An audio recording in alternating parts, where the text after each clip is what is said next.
See, the usual gang of misfits and dope addicts are here. Really, love is now 8 minutes late. 8 minutes. Betty is always on time in Orem. Always. In Orem. I keep 8.5 minutes now. I keep checking my watch. Why did we play Hold the Line by Toto? Because on this day in 1957, American guitarist, singer, songwriter, arranger, record producer Steve Lukather was born. Mm-hmm. Okay. What? Well, so what? I mean, what? He's a record producer, and what else? What did he have to do with that song? I said he's a singer, songwriter, guitarist. He is Toto. For Toto? He is Toto. Well, that's Bobby Kimball singing that. Bobby Kimball's exciting vocals and the scorching instrumentals really highlight that tune. Steve Lukather is everywhere. He's he's Toto. He's also he played the guitar solo on Olivia Newton-John Physical. He played the guitar. So when you think of Michael Jackson Beat It, everybody says, "Oh, that's Eddie Van Halen on the solo." But that is Steve Lukather. When you think of Beat It, that's the part you think of. Steve Lukather played Hold the Line live with Ringo Starr and his all-star band. Yeah, he's everywhere. He's everywhere. He played for he's Lionel Richie's Dancing on the Ceiling album. That's him on guitar. He played with Chicago, Donna Summer. Turn Your Love Around, George Benson, the guitar on that. That's him. I only remember the horns on that. Don't you turn me Love down. is now 10 minutes late. 10 minutes. I expect Love to come walking in that door any minute, though. Back to Beat It. Yes. It's funny because I saw an interview with Eddie Van Halen yesterday about Beat It. Oh, yeah? He says that he went in. It was 20 minutes out of his life. Mm-hmm. He didn't charge Michael. He rearranged the song because it was a favor for Quincy Jones. It wasn't right. It was all a favor for Quincy. Yeah. He didn't get a dime. Didn't he get him? Isn't the story he got a 6-pack of beer or something for it? Probably, if that. Do you think Steve Lukather made some money on that? So he's all over that Yacht Rock documentary, which is a good watch. And he talks about how, his joke is, I don't know why they call it Yacht Rock. I can't afford a yacht. But he's been a big part of a lot of those famous songs. Mm-hmm. As I was listening to Hold the Line, it further cemented my feelings about how much I hate Toto. I don't think there's a Toto song I like. Not one. Not one? I was going to look at the list here. It was halfway through the song, the Toto song, that I found this, and this is probably what we should have done. The song we should have played instead of Hold the Line. What's this? Money, Money, Money? Is he on this? No. Oh. Anthony Jackson, session bass player and creator of the contrabass guitar, has passed away. Oh, okay. 73, Parkinson's. But he is known for that. This is his most famous thing. Everybody knows that. Yeah. Okay, this one is okay.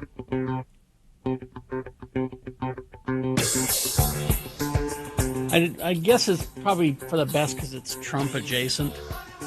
Why is it Trump adjacent? This was the theme for The Apprentice. Oh. Of course. Yeah. Of course. I've broken one of my rules, by the way, and Donald Trump will figure in the boner candidates today. I've tried to keep him out of it because it's just so bad. Is it for ripping up the White House? Yes. Is it for that? I was going to say, if it's for that, much deserved. Yeah. Yes, I couldn't. I mean, you'd think I'd want to do it for him poop bombing, I thought you would. Well, but again, because you were pretty. I hated pretty outraged about that. Yeah, but I've just tried to keep him out of it. But that, Kerry, that's temporary. That comes and goes. Yeah, what he's doing to the White House is... He really does know how to destroy our institutions, doesn't he? Well, I'll give you the little preview here. The name of the boner candidate. Yeah. Promises broken, lies upon lies. Mm-hmm. There you go. There you go. That'll be coming up, boner candidates. This is just a little taste of that. I guess I like that Money song by Toto. Is there another That's Toto not. song? That's Oh, not. that's not Toto. The OJs. Oh, that's right. So I guess there isn't a Toto song. I don't like. think you know what you do like and what you don't like. Well, I know I do. I think I just your sometimes- mind is racing so quickly that you just, I sometimes misname things, but I do know what I like or don't like. I like that song, Money, Money, Money, but it's not Toto. It's the OJs. You know what we could have done today? What's that? Now I'm wishing we had. But, On this day in 1972, oh, yeah. starting a 2-week run at number 1 on the U.S. singles chart. I didn't do this because I was trying to be nice to you, Bill. Why is that? But now I wish we had done it. Is this? When I was a little bitty geez, boy, yeah. my grandmother bought me a cute Didn't we ban this toy. song? Silver bells hanging on a string. She told me it If was you stop it my now, it's. 2 weeks at number 1, Chuck Berry went with My Ding-a-Ling. 2 Now, weeks. was it with this recording or I think was it with the li- live It one? was the live one. The live. Yeah. Yeah. Okay. Yeah. That's the one we know. The old scatologist himself. Once I was climbing the garden wall. If I it slipped and had a terrible fall, it won't count if you so hard stop it her before. bells ring, but held on to my All right. Yeah, thank you. Thank you. See, we could have done that, but No, we No? couldn't. No, didn't we ban that song? no. I don't remember. I don't think so. I saved you. Come on, It was discussed. go back to Toto. Is there a Toto song? Africa? I like? No, Let's no, because it makes me think I'm in the grocery store. And that you like the grocery store, don't you? No. Yeah, but not when they play Africa all the time. Rosanna. Oh wait, maybe. I think I might like this song because I like Rosanna Arquette.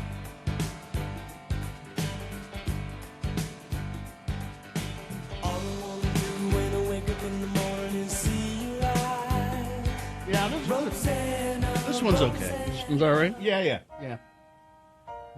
I won't hold you back down. You know. I won't even. Yeah, I don't. No. Just mostly because we're out of time.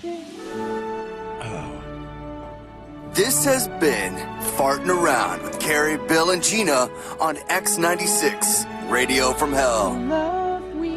Dokie. Let's take a break, shall we? If we turn off the microphones and go to commercials, you won't be able to hear Gina sing, but we will here in the studio.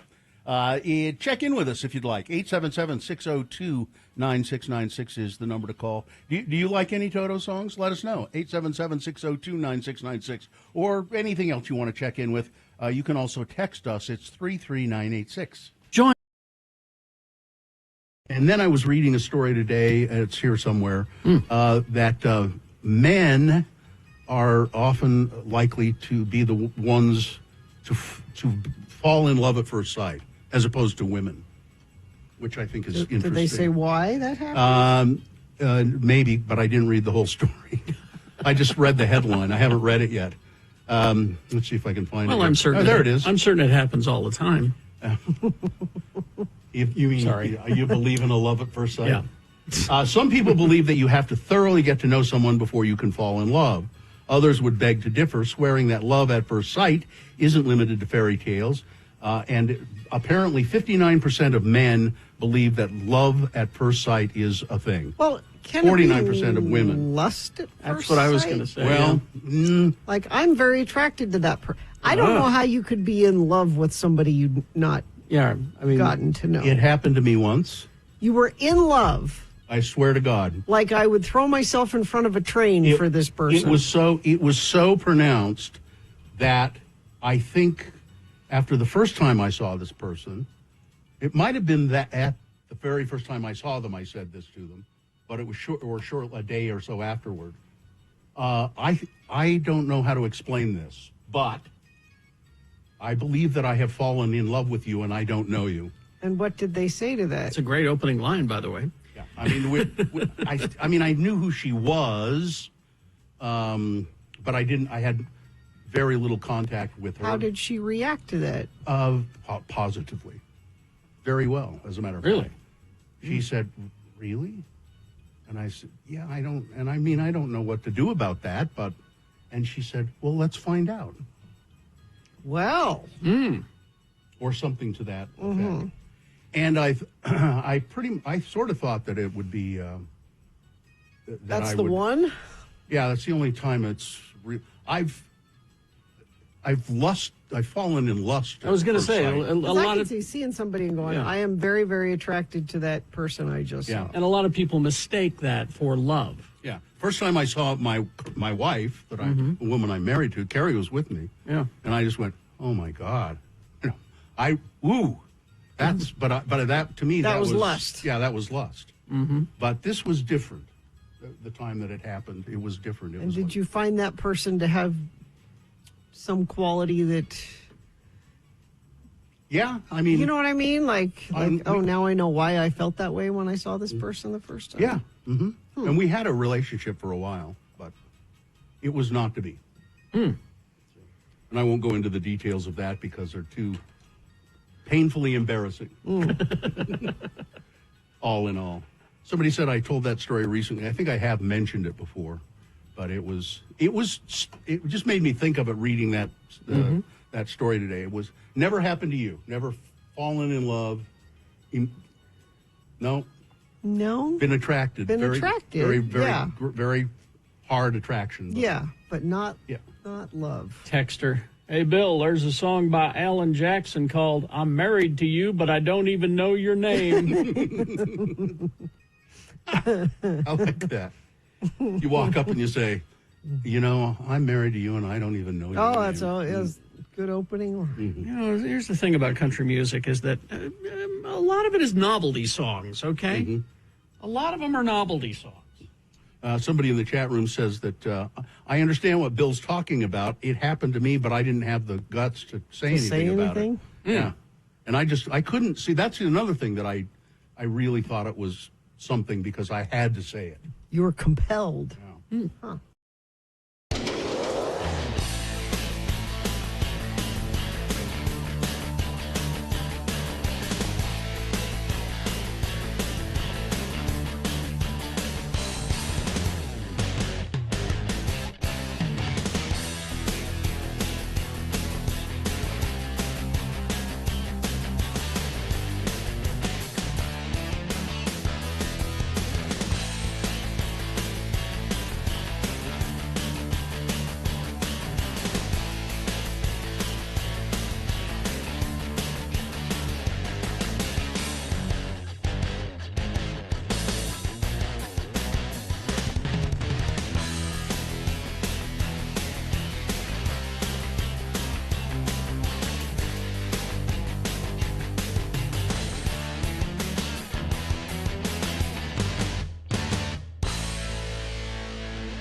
All right, 6:21. Let's get this over with. Yes, indeed. Let's get it over with. We will take your check-ins if you have a mind to do them.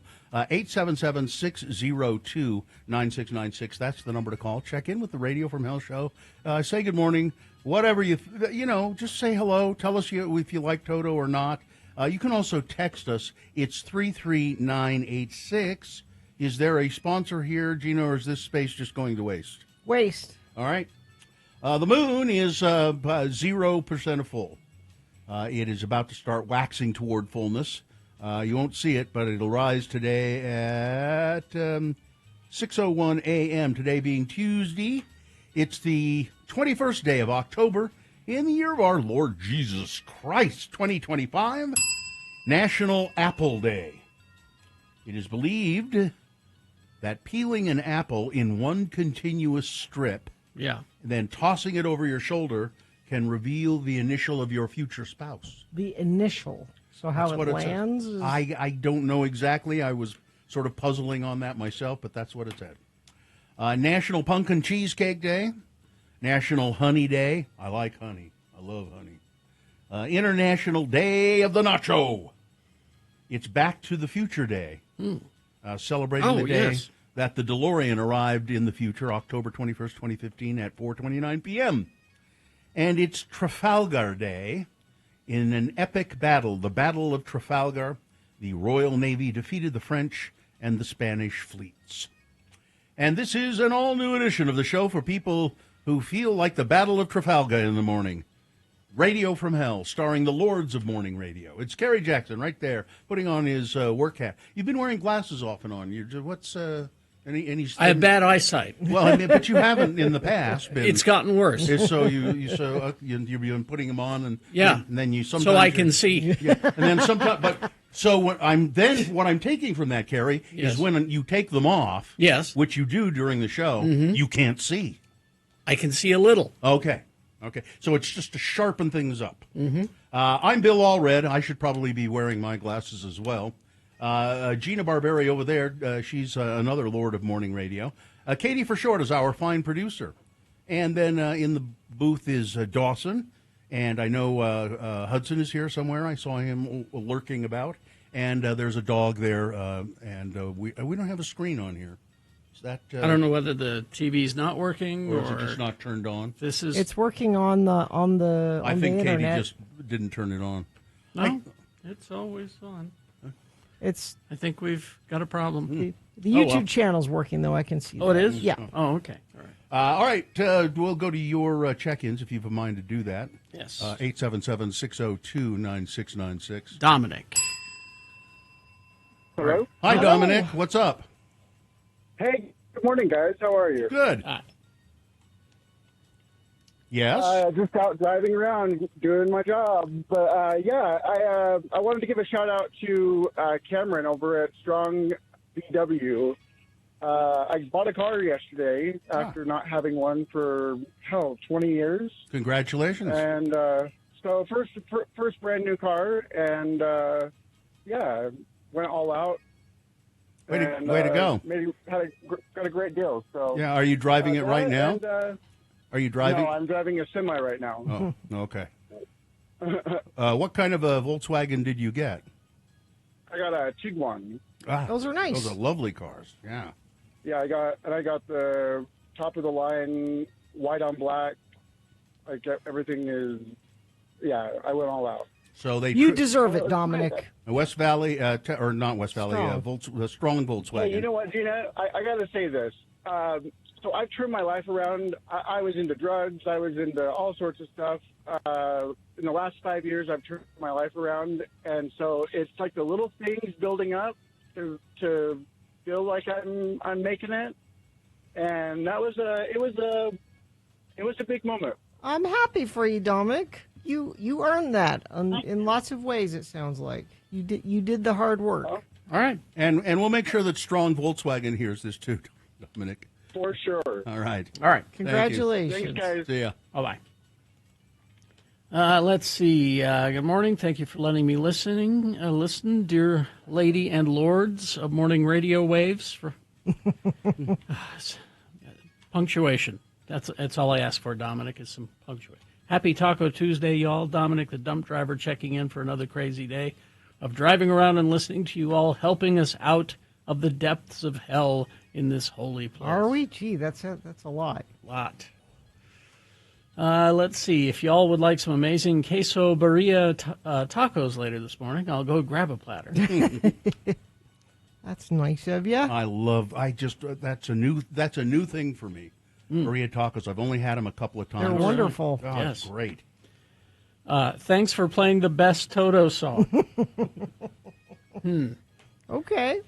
Somebody says Toto did the soundtrack for David Lynch's film Dune. I didn't know that. Yes. Chris in Ogden, going to bed because I work swing shift. By the way, I'm not a complete idiot. Some parts are missing. Okay. All right. I'm sorry. Steve is Toto in Total. Yeah, he's the guy. All right. Sketchy Blake of Ogden. Jocelyn, part of the Misfits and Dope Addicts Club, checking in from Sandy. Mixer driver Shane checking in from Birdseye. Zane of Dallas checking in. Wife's been in the hospital 20 days my now. gosh. But she has the pacemaker now. Oh, well, that's good. That should actually help quite a It bit. should. You would think. Bus driver Troy checking in. St. George and the Dragon rock so hard. The rest of Toto is just fine. Let's see. Mike in Nashville checking in. You could have started with Huey Lewis for Back to the Future date. Yep. I didn't know. Is the new ballroom in the White House because Barron is in a relationship with a Venezuelan ballroom dancer? I looked be. that up. What do you mean you looked that up? Apparently he is. Really? Yes. Ugh. Well, but are we supporting Venezuela or attacking Venezuela? I can't remember. Well, we're which is it? We're going to attack them to support them. We're attacking Venezuela. We're supporting Argentina. No, We're buying their beef. but Argentina is where China's buying all the soybeans from now. Exactly. That's the whole screw up. But Argentina, we're attacking Argentina to Venezuela. Oh no, that's Venezuela. Attacking Venezuela to support Venezuela. Katie in San Pete County, back from a trip from Goblin Valley at Arches National Park. Let's see. Happy Tuesday. We need a chicken bucket gurney competition. Put a bucket gurney. on your head and then make a Full of face. Yeah. Mm-hmm. I have returned, Lords. Lily from Far West. I hope you guys are having a great morning. Hello, Lily. You will get jokes tomorrow. Oh, good. That's a threat. Calvin from the Dell. Jonathan, senior otter correspondent. My day is complete. My ding-a-ling. Box checked. Jonathan, I have an otter story here this morning that you did not provide me. Oh. Yeah, it's an otter and it's Taylor Swift together. Ooh. Let's see. Housekeeper Mariah checking in. Be prepared for more random South Dakota facts in the future. It's my new home. All right. Why did you leave, Mariah? I guess you took us with you, so that's okay. Applesauce Tess. Richard, who's not a dick. Marion in West Valley City. I'm with Bill this time. No Toto is good Toto. Including Rosanna. Oh, okay. Robin from Midvale checking in. D. When I was younger, my name was Dina Lee. Mom got mad at me one time and yelled my last name real fast. It came out sounding like my ding-a-ling. Oh. Johnny B. Meshach Averta. Rousdower's got some traffic. Mikel of Reno. Ella the Nanny. Basie Casey. Jillian from Salt Lake. Kira and Andy. Tim the Tree Guy. San Diego Eric. Looks like everybody's here. Let's get underway, shall we? All right. Yeah, Midvale's Rousdower checking in I-215 and north to the 201. Looking good so far this morning. Hope y'all have a wonderful day. Thank you. We will, and you're right. I see no slowdowns. The only slowdown is that one in the construction zone out in Tooele. But other than that, things are moving great. If you got somewhere to be this morning, now is the time to go. Go on now, get. All right, thank you. We'll take a break, play a song. After that song, it's Big Boy News and Frank Christ presents the Dead Celebrity Game. That's all coming up. Stand by for that. Boner of the Day on the way. We got an X poll for you. We'll tell you about that on the way coming up. Stand by. RandLife.com/X96. RandLife is a local mortgage company. They know the housing market here, and they know how mortgage products work. It always sounds odd when you say mortgage products. But there are various kinds of mortgage things that you can do to your advantage, and Rand Life knows about them and can help you with them. Right now, Utah is giving out $27,500 up to that amount to help you buy a home, and it's not a gimmick; it's real money to help you purchase your first or maybe even your next home. Rand Life, they're experts at making housing more affordable, and now they've got this new program that's changing the game. Most down payment assistance programs stick you with a second loan, meaning you have bi-monthly payments. Well, not with this one. Rand Life can explain it all to you much better than I can. I would suggest you go to their website. It's randlife.com/X96. See if you qualify. That's randlife.com/X96.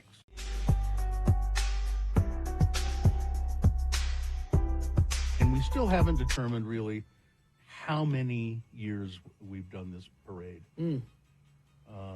I don't know as I've ever missed one since we started. I missed one. I can't. Were you out of town? I was out of town, yeah. I can't recall missing one. But always a really good time. And I remember the very first time that we did it. Mm-hmm. I knew that a lot of our listeners would be there. I had a pretty good sense of that, but I was overwhelmed Yeah. by the reception. And it's just been great every single year. The people, yelling out and calling out to us, and I can't remember anything negative ever happening. It's always just been great. No, it's always been a good time. Yeah, and Always beautiful people. Our friend Stuart Graves. Hi, Stuart. He's probably listening. He's usually up running this time of morning. Finding money. He's on the he ground. finds money all the time. He found apparently. $100 bill the other day. That's what he said. Yeah. But he a few days ago posted, this was very nice. He said, do you know who I look forward to most during Pride weekend? Seeing longtime allies and parade participants, Kerry Jackson, Bill Allred, Gina Barberi, Katie. There's a whole bunch of photos from Pride's past, and he posts. He's taken our picture at Pride for years. Too bad these aren't dated. Yeah. But if you, Did you give one to Katie to put up there? I did. They're getting it on. But if There we go. if you, this is that's from this year. This is from this year, This but is from Sunday. it's kind of fun to go through Stuart's Facebook camera roll and see us for several. I mean, now he obviously didn't get our picture every year, but there's lots of pictures of us at Pride there. If you go to x96.com/live, you can see a picture from us yesterday and me wearing way too many clothes. Yeah. Who's that guy with the gray beard? That's you. Ooh, man. Are you going to get that trimmed and cleaned up? I don't know. I thought you were saying you needed some Listen, beard grooming, I need some grooming in general. head to toe grooming. Listen, I've got crevices that need to be cleaned out. You should have went over to the Utah Bears float and asked for some advice. Oh, did you get a look at those guys? I'm not going to ask them. For grooming advice. No. But Carrie, you have your lightsaber umbrella, which you have had at, I don't know if it's been at every Pride, but No. A long time. lots a long of time. them. Yeah. Mm-hmm. It was either that or my Matrix one. And I just grabbed that one. I like the lightsaber one. Yeah. But terrific, and it's always fun to just be, you end up waiting a long time before you start out, and so people come up and chat, and we see people that we haven't seen for a long time, and it's really Did you great. really go over to the hotel? Yeah. Yeah, that's not. Tell everybody what you did. By the way, this is like What I mean, Did you go check out the bar? it wasn't open. Wasn't open? No, Oh. there's I It's, thought a, you it's were- a lovely bar. it's too early. Oh. You would have really gone and gotten a drink at 10 Yes. o'clock in the morning. Yeah. Yeah, I would have gone to a He's not driving. a gin and tonic. Sure, why not? I mean, I picked you up. You weren't yeah, I would have gone a morning gin and tonic. He's not driving. It was hot, and it was getting to I mean, be like- 11. I've done that. I don't know why it feels different at the St. Patrick's Day parade when we have coffee and they put a little splash of Irish whiskey in the coffee. Why that seems different than just going over to the bar and getting a gin and tonic at 10 in the morning. Well, I couldn't because it's I not know, open till but you- 11. But I you don't think. wanted it. Yeah, sure. I thought, well, let's just go check and see. The inside of the hotel, that's the Hyatt Regency. Really, Very nice. really nice. Huge lobby. I mean, it's enormous. Oh, no, we missed this. Steph said there was a pop-up bar in front of the Salt Palace. Really? Yeah, We missed that. yeah. I think somebody's mentioned that to me, but by that time I didn't want to walk down there. So Well, I just would get too sleepy. to me, it wakes me It up. wakes you Yeah. It's an eye opener. But terrific people. Thank you so much. I have a bone to pick with the Pride organizers. Oh, no. what's that? So they have announcer booths, stands. This is not their fault. and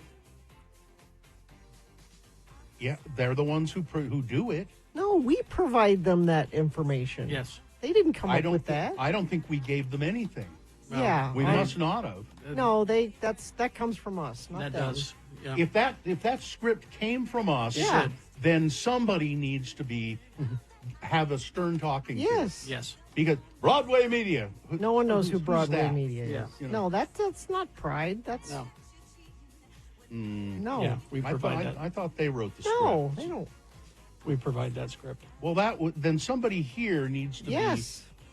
let go. Now I know what It they was were. that bad. So they were saying, what Bill's talking about is as the parade goes, there are different stations along the way where they have an announcer that tells you what the next entry is into the and when our entry came by, instead of it saying, and up next we have X96 and Radio from Hell and now Bob and the Mix. And, Yeah. yeah. it just said Broadway And Media. Big Buddha Yeah. and so forth and so on. And people don't know what that is. It's Broadway Media bringing together a coalition of good feelings and dance moves for a quarter of a century. What? It means nothing. Dreadful. All right. Traffic.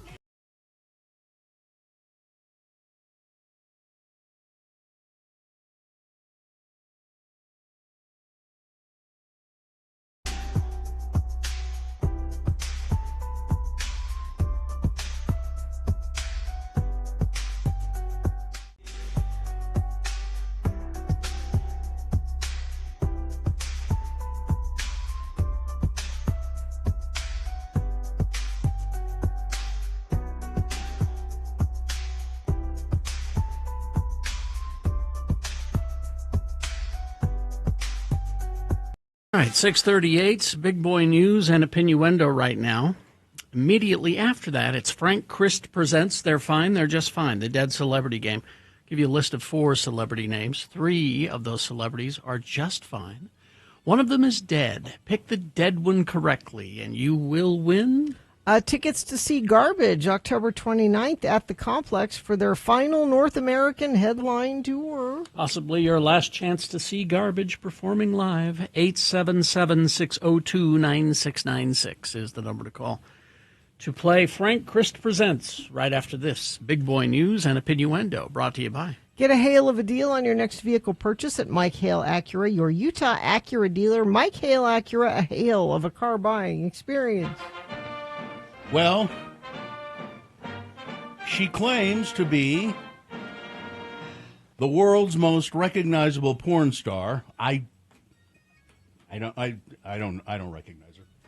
She has revealed yet another bucket list item that she would love to tick off, and it involves a very surprising celebrity. Angela White, an Australian woman who joined the porn industry at the age of 18 and quickly became one of the industry's most recognizable faces, revealed the very unique celebrity she is obsessed with. Okay. She runs her own production company. She appeared on the Triple M Breakfast Show. That's her. Yep, that's her. X96.com/live. She shared her bucket list item on a morning show in Australia. She said that she would like, she was asked if she could have a cameo with any celebrity in the world, who would it be? David Attenborough, she said. What? Referring to the 99-year-old British documentarian. Yeah. I'm obsessed with David Attenborough. I would love for him to narrate one of my porn scenes. Okay. She said she would shoot a scene just for David Attenborough. And she would even take requests as to what he would want to see. Requests? Yes. She said she would shoot a scene just for him to be able to narrate it, saying that she'd even take requests from the Life of Our Planet star as to what he'd want to see. It all comes after the Hall of Famer exclusively revealed to news.com.au in Australia another one of her bucket list items. So there you go. David might be... Did not see that coming. Somebody should contact him. I guess somebody will and ask him. My guess is he'll decline. But all right, now we move on to other more serious matters. A 16-year-old who was accused of shooting and killing his girlfriend over the weekend in Ogden is being charged as an adult. Hezekiah Plummer was charged Monday with murder, obstruction of justice, theft, possession of a controlled substance, and possession of a dangerous weapon by a minor. Ogden police were called to a home on Jackson Avenue early Saturday morning, just before 3 a.m. They found the victim, a 15-year-old girl, dead from a gunshot wound to the head. The witnesses who called police also lived in the victim's home.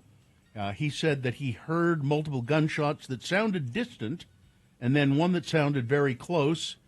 He ran to check if everyone was okay. That's when he said he saw Plummer, Mr. Plummer, Hezekiah, running up the stairs, saying someone had tried to rob them before running out of the house with a gun in his hand.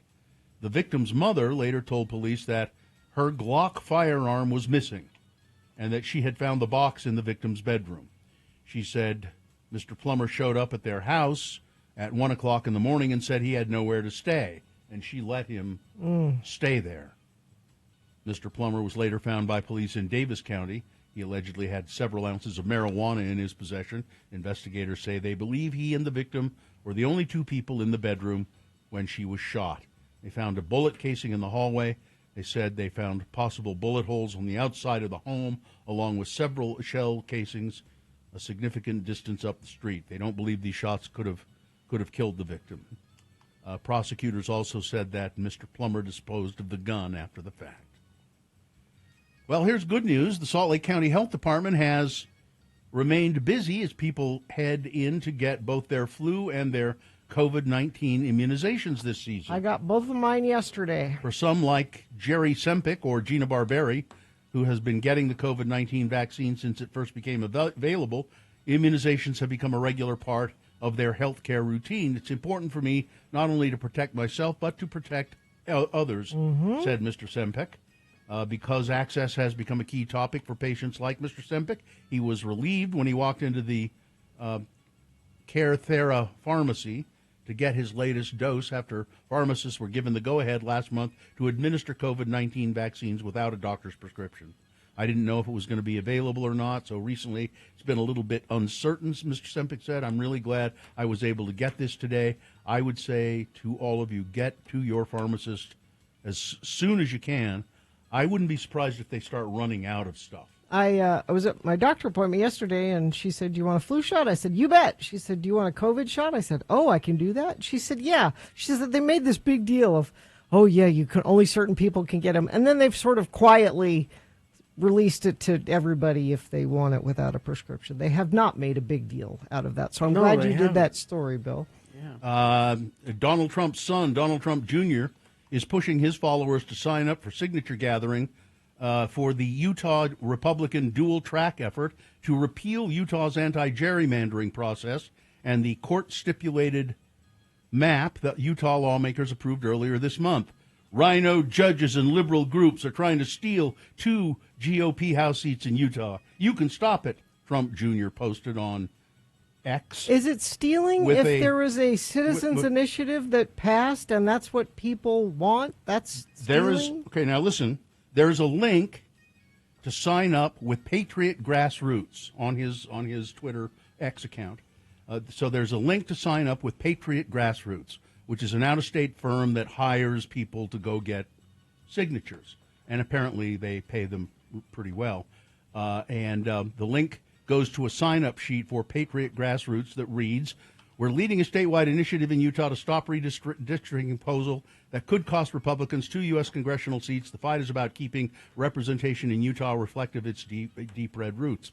Well, my wife sent me I think it was an Instagram reel, and it's these 2 women talking, and they're saying, "Are you nodding? You know what I'm going to talk? Did you know what I'm going to say?" It's the ladies of Better Boundaries. The ones that, so they're saying here, if anybody can go sign up to be one of those signature gatherers. Wouldn't it be wonderful if hundreds and hundreds of people signed up and then didn't show up? Ooh. Go sign up. Now they say on their little reel there, their video, we're not advocating you doing anything illegal. Don't use a phony name. Mm-hmm. Don't forge a signature. Don't do anything like that. Just sign up to be a signature gatherer, but then don't show up. We're asking you to be lazy. Yeah. I just don't feel like it. So just go to Donald Trump Jr.'s Twitter. That's great. And apparently it just goes to a Google Doc. Anybody can go there. Anybody can sign up? Anybody can sign up. Make it go. Yeah. I thought it was an interesting idea. I'm just passing along the information. I'm not urging you to do it one way or the other. Okay? Make that clear. Months after being convicted on rape charges, ex-fugitive Nicholas Rossi Jr., Gina, was sentenced to 5 years to life in prison. This is the guy that faked his death and then pretended to be Scottish. Fled to England. And 5 years. 5 years to life. Is that a light sentence? It's rape. It seems light. Yeah. During his sentencing hearing, Rossi wore light blue jail clothing and listen. I don't know, why is that there? I don't know. And listened silently as multiple women who have accused him of rape, multiple. It does seem a little light, doesn't it? 5 years to life. Yeah. Multiple women. When given the chance to speak, Rossi claimed to be innocent and said that the women who accused him of rape were liars. All of them. Judge Barry Lawrence spoke before issuing the sentence, saying there are various mitigating and aggravating circumstances to take into consideration. He said one mitigating factor, was Rossi's troubled childhood, which his defense attorney cited during the hearing, saying he experienced trauma as a child that may have contributed to his behavior later in life. Well, haven't we all? I was going to say, not everybody that has trauma ends up doing bad stuff. I've had plenty of trauma in my young life when I was a kid, and I don't believe. I see if I raped anyone. No, I haven't. Pretty sure. Donald Trump, the administration firing 2 federal prosecutors in the Eastern District of Virginia because they were opposed to the criminal case against New York Attorney General Letitia James. We don't think you should bring this case with. It's their job to advise.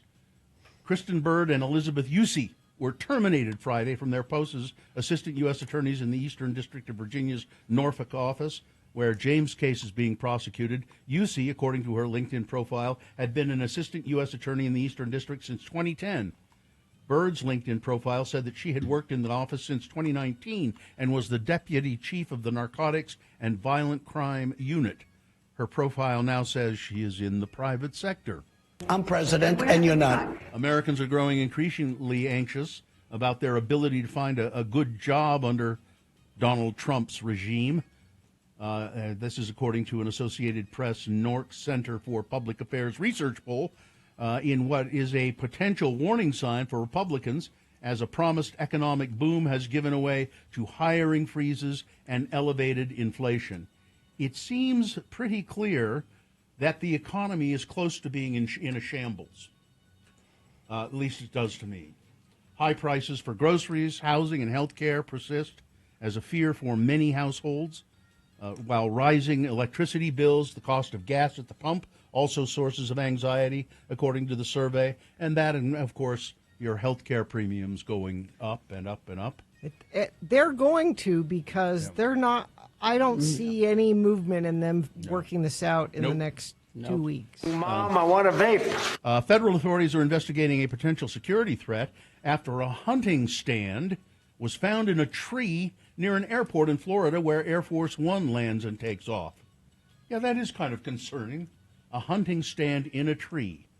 The discovery came as Donald Trump visited his Mar-a-Lago club in Palm Beach for the first time in about 6 months. I missed you, Mar-a-Lago. Hunting stand with a view of the Air Force One has sparked a federal probe, according to Sunday post on X by FBI Director Kash Patel. The security scare was located before Donald Trump landed Friday morning. Secret Service released a photo of what they called a hunting stand that they had discovered. The structure had a direct line of sight to where Air Force One parks at Palm Beach International Airport. Speaking of airports, they've gone from flight hubs to food banks to feed starving TSA agents amid government shutdowns. Here in Salt Lake Airport, we had a story last week about Salt Lake City Mayor Aaron Mendenhall and the airport officials starting a food bank at the airport for the TSA employees who are now missing out on paychecks. More than 90,000 pounds of ready-to-eat breakfast burritos have been recalled over possible listeria contamination. The recall involves El Mas Fino, Los Cabos, and Miramar burritos containing eggs that may be adulterated with listeria germs. The issue was discovered after a routine sampling from a supplier of MCI Foods, the manufacturer. Many of these burritos have been sent to schools. Oh, really? Yeah, they're for school lunches. And please, Bill, they're burritos. Burrito. We wouldn't be having this problem if you'd start feeding our kids American food, okay? Feed our kids American stuff. We don't need no burritos. A newborn baby was found wrapped in a blanket at the Penn Station subway station in New York on Monday morning. According to WABC, the child was found at the bottom of a staircase leading to a train platform. The baby was reportedly taken to a local hospital where the description was described as stable. In a statement obtained by WABC, New York City Transit President Demetrius Critchlow called the discovery the miracle on 34th Street and thanked New York Police Department officials for caring for the child. Investigators have not released information about any individual who may have left the baby in the subway. New York has a law that allows a parent to surrender a newborn for up to 30 days or up to 30 days old anonymously and without fear of prosecution. I think that's all the time I have, so Yes. I can't tell you about the mysterious spot in Earth's magnetic field. Well, we got the news coming up. It's got- growing rapidly. You got another chance. Sports weather traffic. Monday Night Football, Seattle Seahawks over the Houston Texans, 27-19. Major League Baseball, we have a World Series set. It's the Toronto Blue Jays and the Dodgers. I don't know if the Blue Jays have a chance against these Dodgers. First game of the yeah. World Series is Friday at 6 p.m. Who won the other football game? There are two. Oh, and the Lions and the Buccaneers. Who won that one? The Lions. Okay.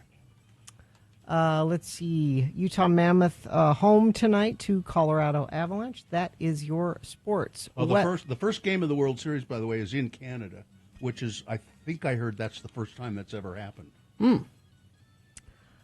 It's cold right now, 37. You're going to need a jacket this morning. There's some freeze warnings out, I think.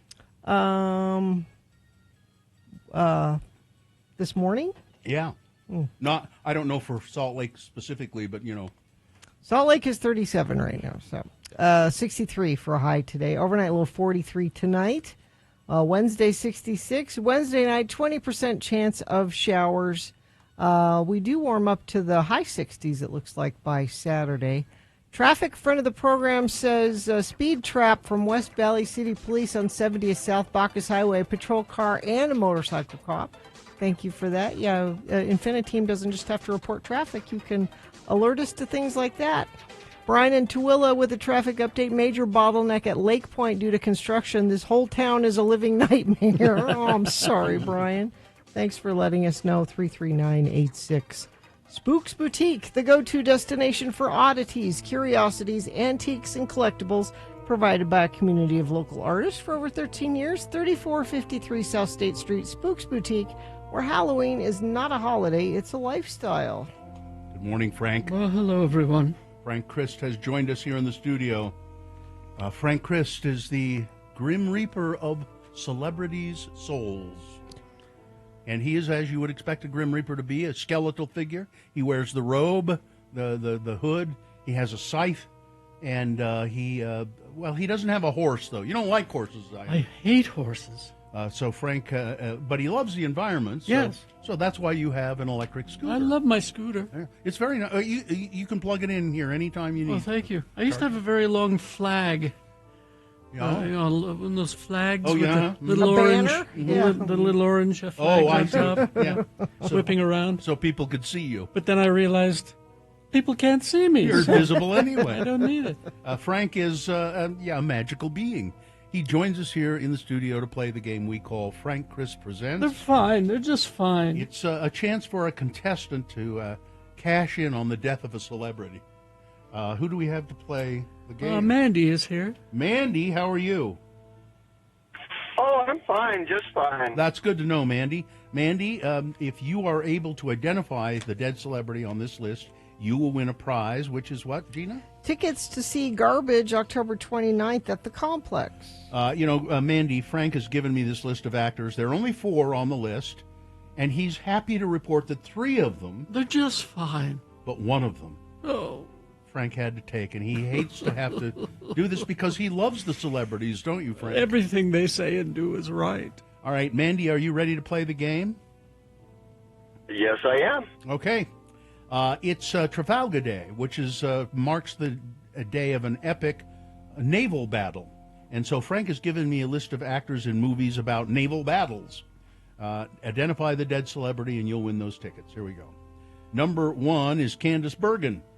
She won 5 Emmys and 2 Golden Globes for Murphy Brown. She was a regular on Boston Legal. Bergen also had a lot of movies to her credit, like Carnal Knowledge, The Wind and the Lion, Miss Congeniality, Sweet Home Alabama, and The Women. She was in The Sand Pebbles, about a U.S. gunboat patrolling in China during the Chinese Civil War. Number 1, Candice Bergen. Number 2, James Ferrantino. He starred in The Pad and How to Use It, Me, Natalie, and the TV series The Bold Ones. He was also a regular on Dynasty and a semi-regular on ER. He was also once charged with stalking Tina Sinatra. Oops. He was in a movie called The Final Countdown, a really stupid sci-fi naval movie about the attack on Pearl Harbor. Number 2 is James Ferrantino. Number 3, George Zunza. He worked on many films, including The Deer Hunter, Skokie, No Way Out, White Hunter, Black Heart, Basic Instinct. He also appeared on TV in Grey's Anatomy, among others. He was in Crimson Tide, about a submarine crew trying to avert a nuclear strike by the Soviets. Number 3, George Dunza. And number 4, David Keith. He broke through as an aspiring Navy pilot in Sid Worley in An Officer and a Gentleman, then went on to appear in many other films, Major League 2, The Indian in the Cupboard, Poodle Springs, and Heartbreak Hotel, in which he played Elvis Presley. He was in at least 4 movies featuring the Navy in battle. Of course, he was in An Officer and a Gentleman, where he played a Navy pilot. But he was also in U-571, Men of Honor, and Behind Enemy Lines, all of them about naval battles. There's your actors. Who's the dead one? I think it's Candice Bergen. No, she's fine. She's fine. No, Fine. Candace is 79, but she's still with us. But we'll give you another chance, Mandy. Listen carefully now and see if you can, out of these 3, tell me who the dead actor is. Is it David Keith? Is it George Zunza? Or is it perhaps James Ferrantino? I think it's James. James Ferrantino, it is. He died in 2012 at the age of 73. I didn't look into it too deeply. I don't know why he was stalking Tina Sinatra. Well, wouldn't you? Well, I guess maybe Frank, so. you did that for a time too, didn't you? Most of my job is stalking celebrities. So. All right. Congratulations, Mandy. You've won the prize. Hang on the line, and Katie will tell you what you need to do next. I always thought that movie was called The Wind of the Lion. No, I don't think so. It's not. Oh. No. Well, I got to go check on Judge Judy. Oh, yeah. 83 today. I think she's fine. She's spry. Probably, but when I take her, I'm going to go like that and say, "Get in, get in." Goodbye, everybody. Goodbye. Goodbye, Frank. Crash northbound I-15 5th East in American Fork. 2 right lanes are blocked, left shoulder and right shoulder. Let's see. Friend of the program says 201 eastbound from 215 all the way back to Mountain View Highway is a stop and go, bumper to bumper cars. Let's see. I second Brian in Tooele. Traffic is a nightmare, but every day it's a nightmare. And someone says this is the first World Series game in Canada since 1993. The Blue Jays won the World Series in 92 and 93. In 93, Game 1 was in Toronto. That's our friend Chris in Overland Park, Kansas. Thanks, Chris. All right, thank you very much. KXRK Provo. We will take a break. We'll be back coming up this hour. It's Boner of the Day with some big boy news. Also, the X-Poll. The X-Poll being, what's the first thing that you ever bought with your own money? Your childhood job, perhaps. Mm-hmm. So what was the first thing that you bought? All right. So get ready for the X-Poll coming up. Stand by for that. HasterGames.com is the website, but it's just more fun if you go down and see them at 6831 South State Street. Check out all the board games, Magic the Gathering, Dungeons and Dragons, dice, figures, paints, all that stuff that you need. Haster has it.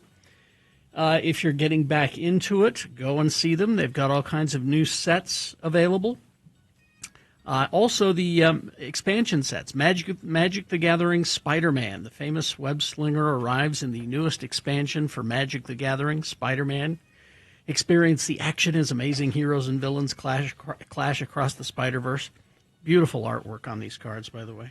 Also now in stock, new adventurers determine the fate of the Borderlands with the newest Dungeons & Dragons starter set, Heroes of the Borderlands. This new set Includes 3 adventures, dice, token maps, and more for players new and returning. This is a great way to jump back into the world. And it's available now at Haster Games. So go back in, fight some monsters, and become a hero. Go and see them, 6831 South State Street. Haster has it. I didn't do anything this week. I was such a slug this weekend. Sometimes you need a sluggy weekend. I didn't think. Good for you. How do you turn that off? Alcohol. Genius switch. How do you turn that off? Alcohol. Alcohol. What kind? What was your alcohol Just, of choice this weekend? Anything I could get. Whatever was handed to me, whatever was handy. It didn't matter. It didn't matter? No, didn't matter. You weren't discriminating Nope. about? No? Why? I'll take some of that, sure. Is it good wine? It's good enough. Yeah. I'll have some of that. You bet. And you were just handed things? Went out to dinner. That's the way it should be. Went out to dinner on Valentine's Day. You did? You did that going out on Valentine's? Yeah. That's brave. Yep. Had a nice dinner at Copper Onion, and you know, pork belly should be one of the major food groups. I agree. It really should be.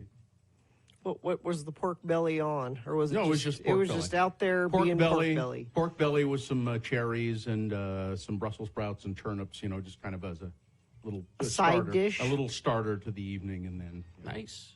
Oh, man. Did you take in your surroundings? Did you look at the other people that chose to go out on Valentine's Day? I See did. How in love they are. I did. Not? There was. It was. Well, so it was very busy. Copper Onion was very busy. I assume all the restaurants were very busy on Saturday. Did you go out on Saturday? No. No. So it was very busy. To the table to our left, 2 guys out on a Valentine's date. Guys? And then a table across from us, a guy and 2 girls. And they kept, they were quite annoying because the guy kept hanging a spoon on his nose. You know how you do? You take a spoon and little kid. Yeah, and you hang it off the edge of your nose, or he would put it across his nose, and then he would insist on one of the girls taking a picture of him. And this kept going on, and then the spoon would slip off, and then he would just laugh uproariously. Were these 12-year-olds? And they thought it was funny too. No one's ever done this before. And it kind of went on, seemed to go on and on and on and on. And then they had the waiter take a picture of the 3 of them together. Can you believe this? It was just. This has never happened. And I kept trying to think, now, what kind of a Valentine's date is this? Threesome date? I guess. He was, polygamy date? Maybe he was paying for them. That could be. Could have been that would explain why they were laughing at the spoon joke. Yeah, the spoon on the nose. They were hilarious. paid. Hilarious. Spoon on the nose. Man, this is good. Good stuff. Good stuff. And those were the only... But mostly I was just fixated on my sweetheart sitting across the table from me as we enjoyed a delicious meal. I'm glad you did.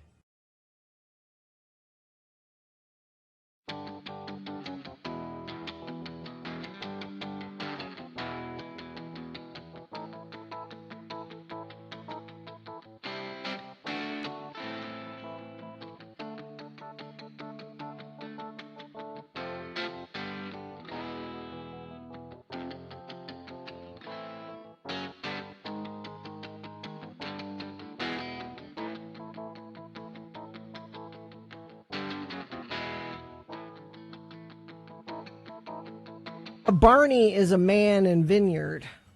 He was a baby once in Vineyard, but now he's a man. Now he's just a dude. Vineyard.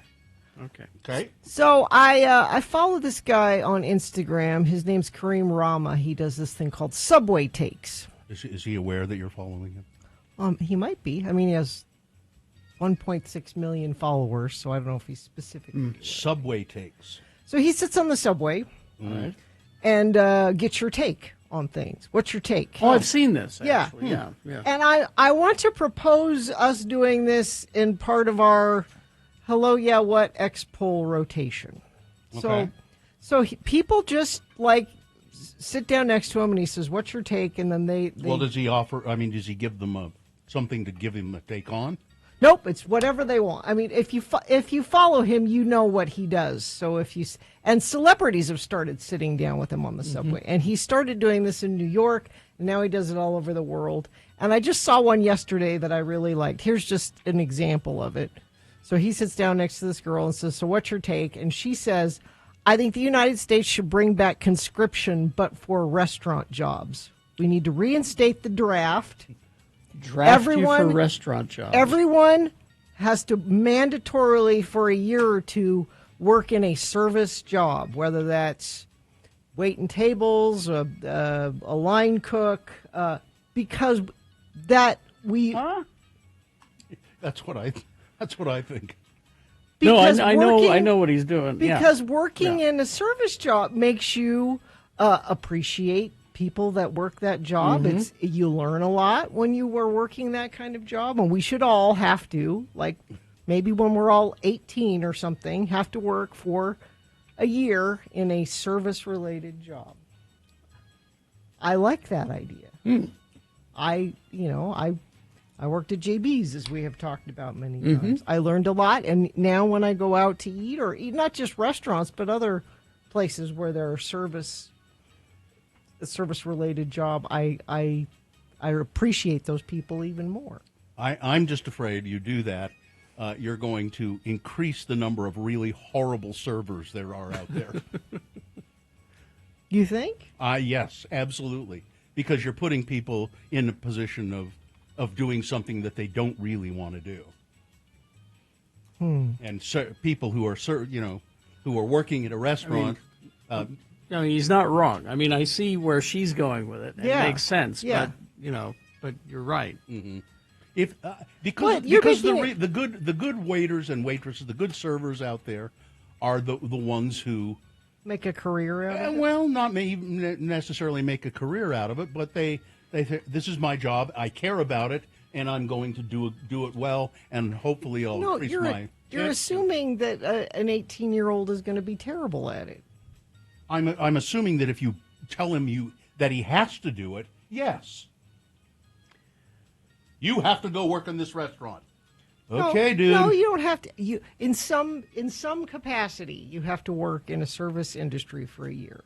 In some capacity. Someone's texting in. Substitute teaching should also be in the draft. Should have to do that. And then there was somebody who says, "All right, if we're going to do this, I get to be the pepper boy." What's the pepper grinder? Fresh pepper? Oh, that guy. Yeah. Fresh pepper. Can I give you some fresh pepper with that? Fresh pepper. Whenever I they come around with a fresh pepper, and they say, "Can I give you?" And I say, "Yes." Now you're going to stop before I tell you to. You're going to want to stop before I tell you to. Please know, I Keep like going? lots of pepper. Just keep going until I tell you to stop. Have you ever And had? they almost never do. They stop before I tell them. But have you ever had where it doesn't seem like it's coming out? Huh? That fine of a grind? Yeah, and you're like, no. I can't, or the restaurant is dark and you can't really tell Well, that's how much. the way you do the way you handle that, Gina. Being a pepper expert, you stick your hand between the pepper grinder and your plate, so you can feel put it it sort in of my falling. hand? No, you can just feel it falling over the back of your hand, and then you can kind of shake your hand, and they'll say, "What are you doing?" I say, "Well, I can't see the pepper, so I need to feel it."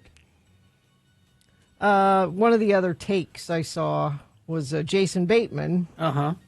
And he said, my take is I think all dogs should have to wear shoes. Have to wear shoes. And then you're out in public and they're walking on the dirty street or in the dirty, in the dirt. And then when they get home, just like you take your shoes off at home and don't walk around the house in your shoes, you take the dog's shoes off. So when they get on the couch or your bed or whatever, they don't have dirty feet. I walk around the house in my shoes. I never take them off. Your shoes you wore on the outside? Yeah. You could have house shoes.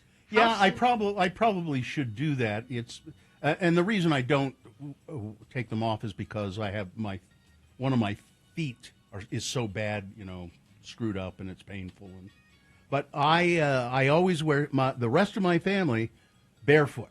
Yeah. Barefoot around the house all the time. Guess who never gets a got cut on the bottom of their foot because of a little shard of glass that somebody missed. Well, Guess who never steps on a tack? So you get a lot of broken glass at your house. Well, no, it just happens occasionally, but not to me. I think, but I am not a fan of wearing outside shoes inside the house for that very reason.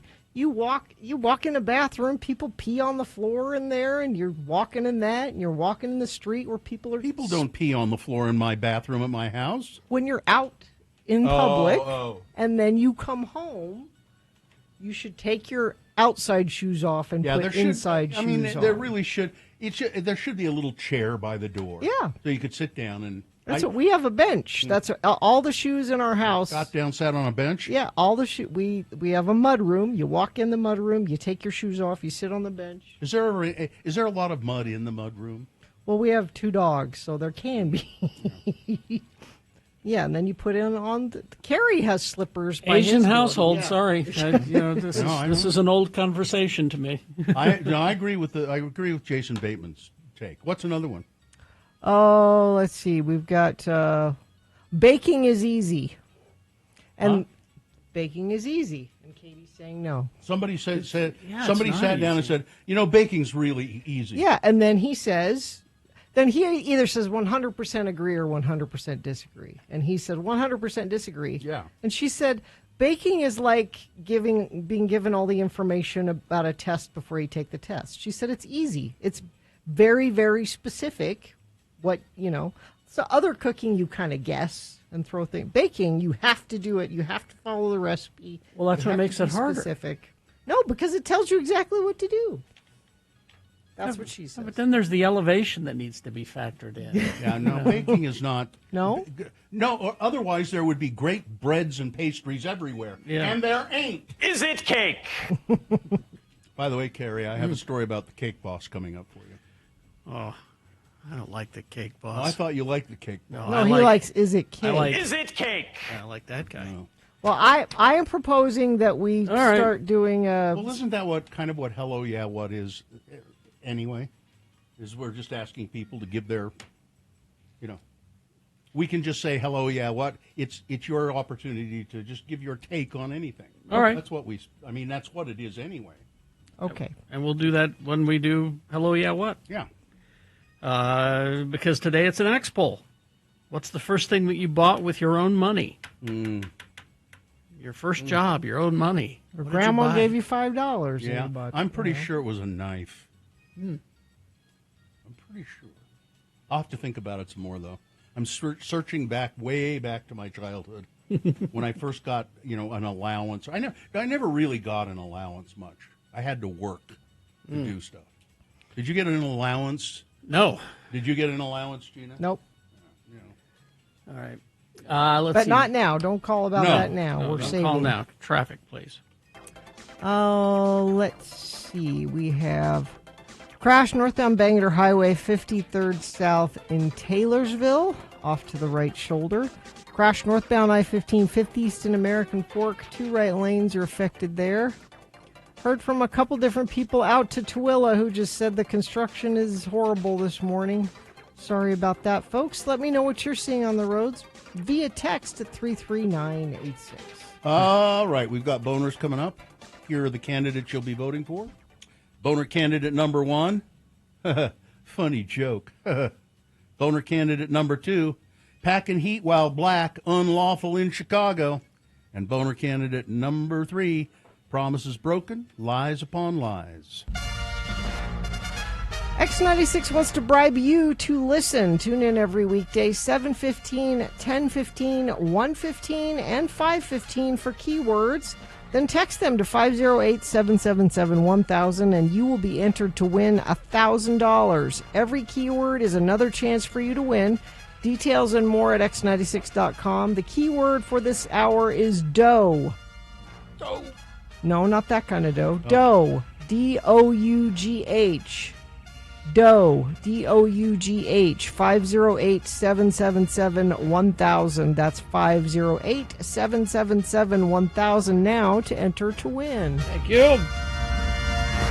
All right. RenaissanceRanch.com. Renaissance Ranch is a local addiction treatment center, family-owned addiction treatment center, and they have an incredible success rate, among the highest success rates in the country, helping people overcome addiction to alcohol or drugs.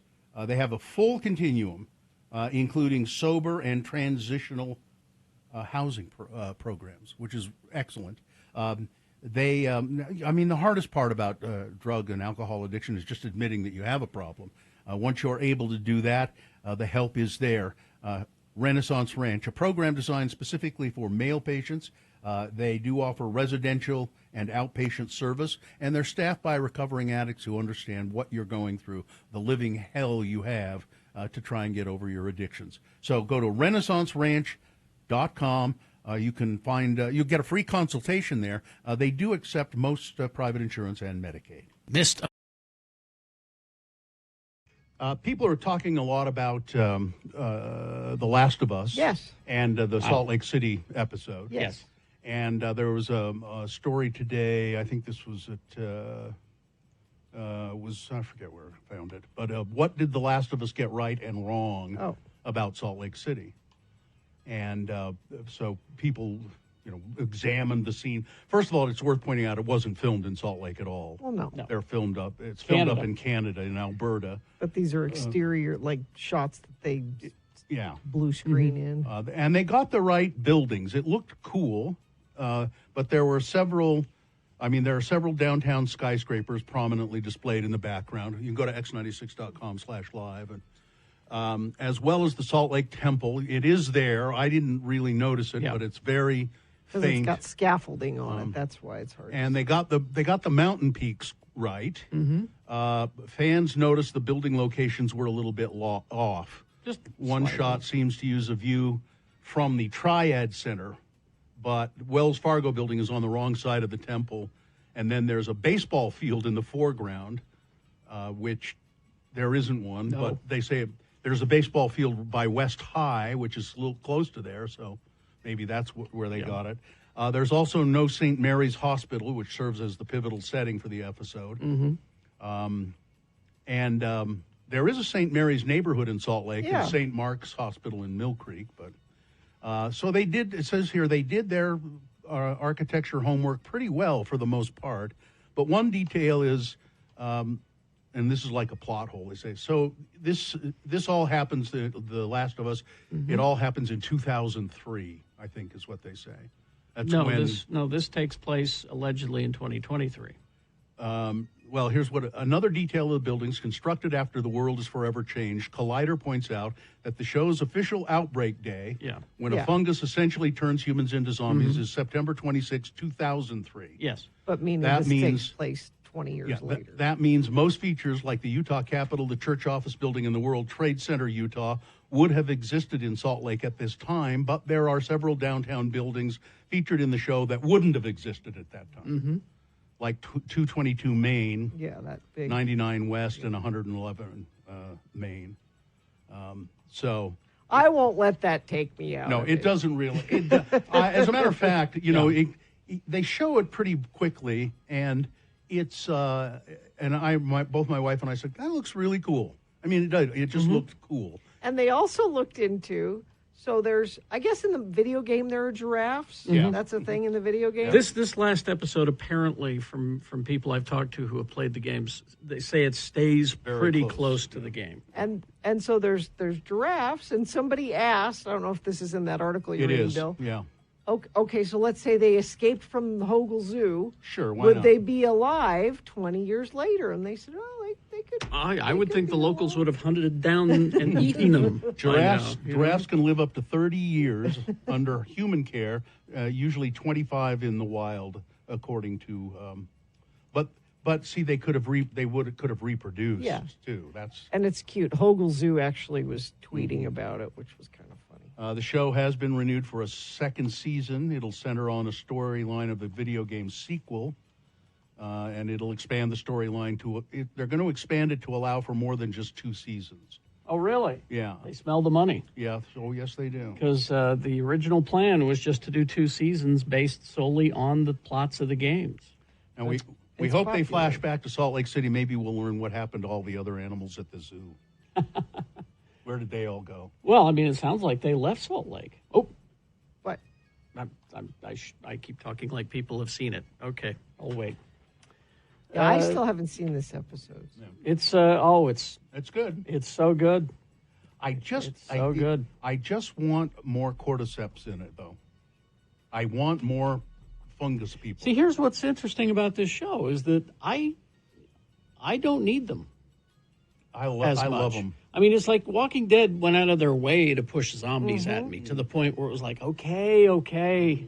Get it? And with this, I just want a few more. fine. Just a few more, because they're cool looking. I like the fungus growing out of their heads, and I don't like it when it comes out of their mouth. And it moves Well, then, yeah, around. you're going to have a problem coming I up. don't like that. yeah, that's not good. Depending on your screen size, you're going to. Yeah. Oh, and that one when the woman kissed. Why'd she just stand there and let him? Well, his she knew she was girlfriend. going to go sometime. Yeah, but why just? I didn't like that. She's buying time. Now, is everybody we know watching this thing? This show, according to the latest ratings that I saw, this last episode beat House of the Dragon. Oh, okay. So people are catching up to this show. They're like word of mouth has gotten out about how good it is, and now they're all catching up and watching it. So this is their new big hit, and I'll bet it costs a lot less to make than Game of Thrones. I would think. Yeah. That's because they did it in Canada. Things are cheaper there. And They have better health care there. Well, and they could feed the crew by just taking them to Tim Hortons. That's right, eh? That's all they got to do.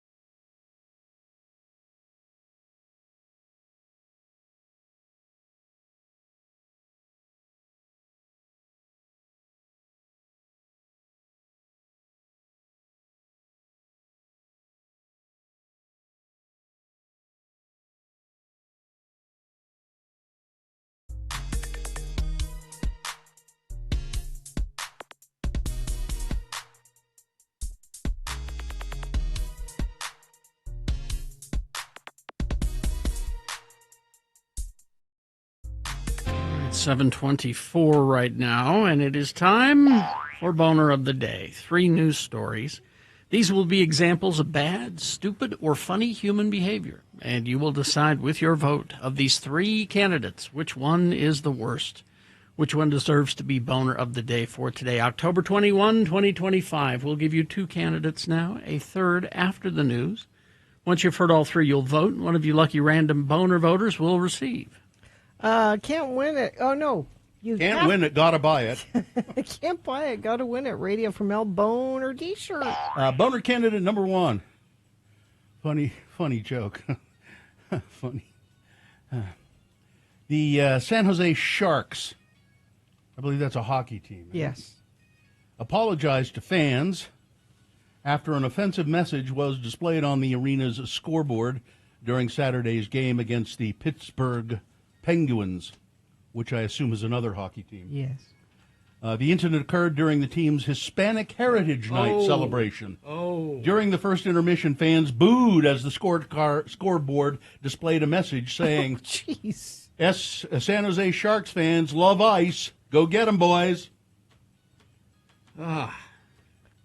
Now, they could mean No. they love No. hockey, They know. ice. But, It was the night. The NHL team posted a statement later in the game saying that the offensively worded message had been externally submitted and was inadvertently displayed I to don't the know. crowd. That sounds like 2 or 3 people had to make the decision to put it up there. Message displayed. The team Sometimes said that, they do at sporting events. They'll give you a hashtag, and if you're in the stands, you can text in things, and they will post them. I bet it was something like the that. team said the message doesn't meet the organization's values and was not detected during its standard review process.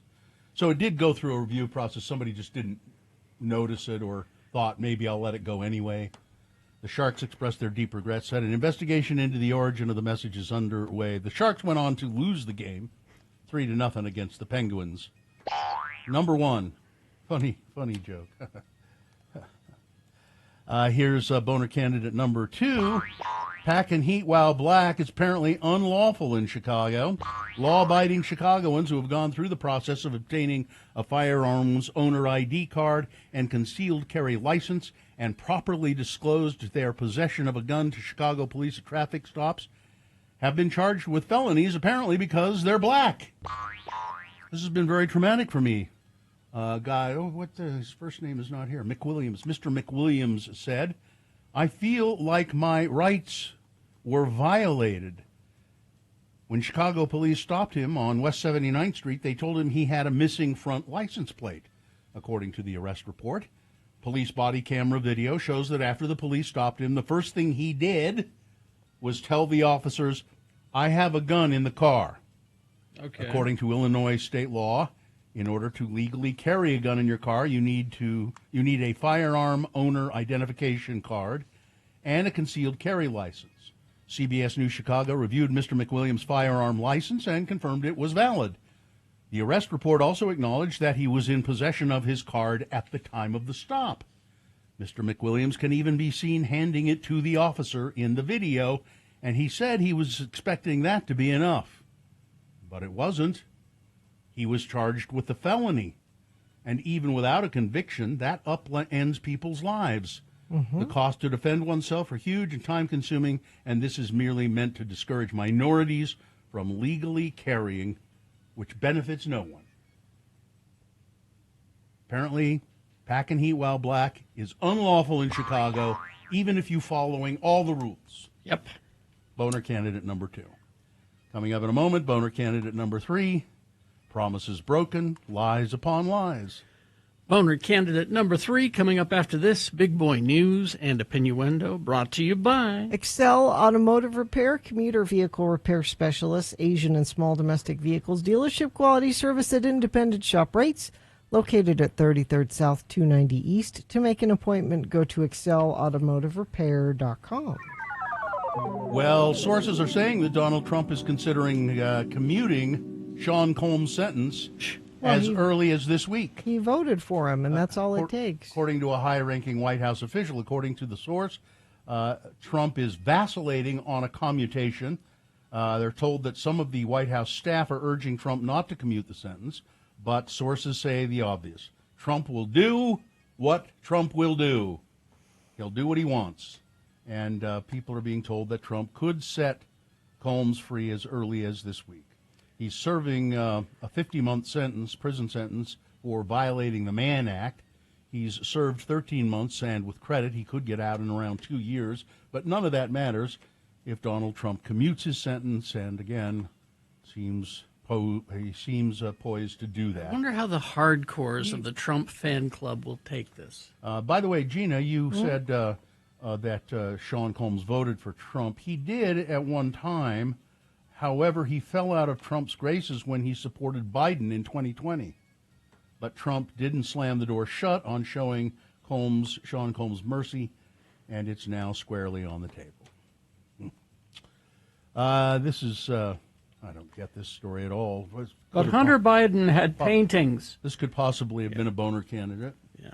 Far-right influencer Jack Posobiec, Oh, yeah. a friend of Charlie Kirk's, reveals that he believes pornography played a role in Charlie Kirk's murder. Huh?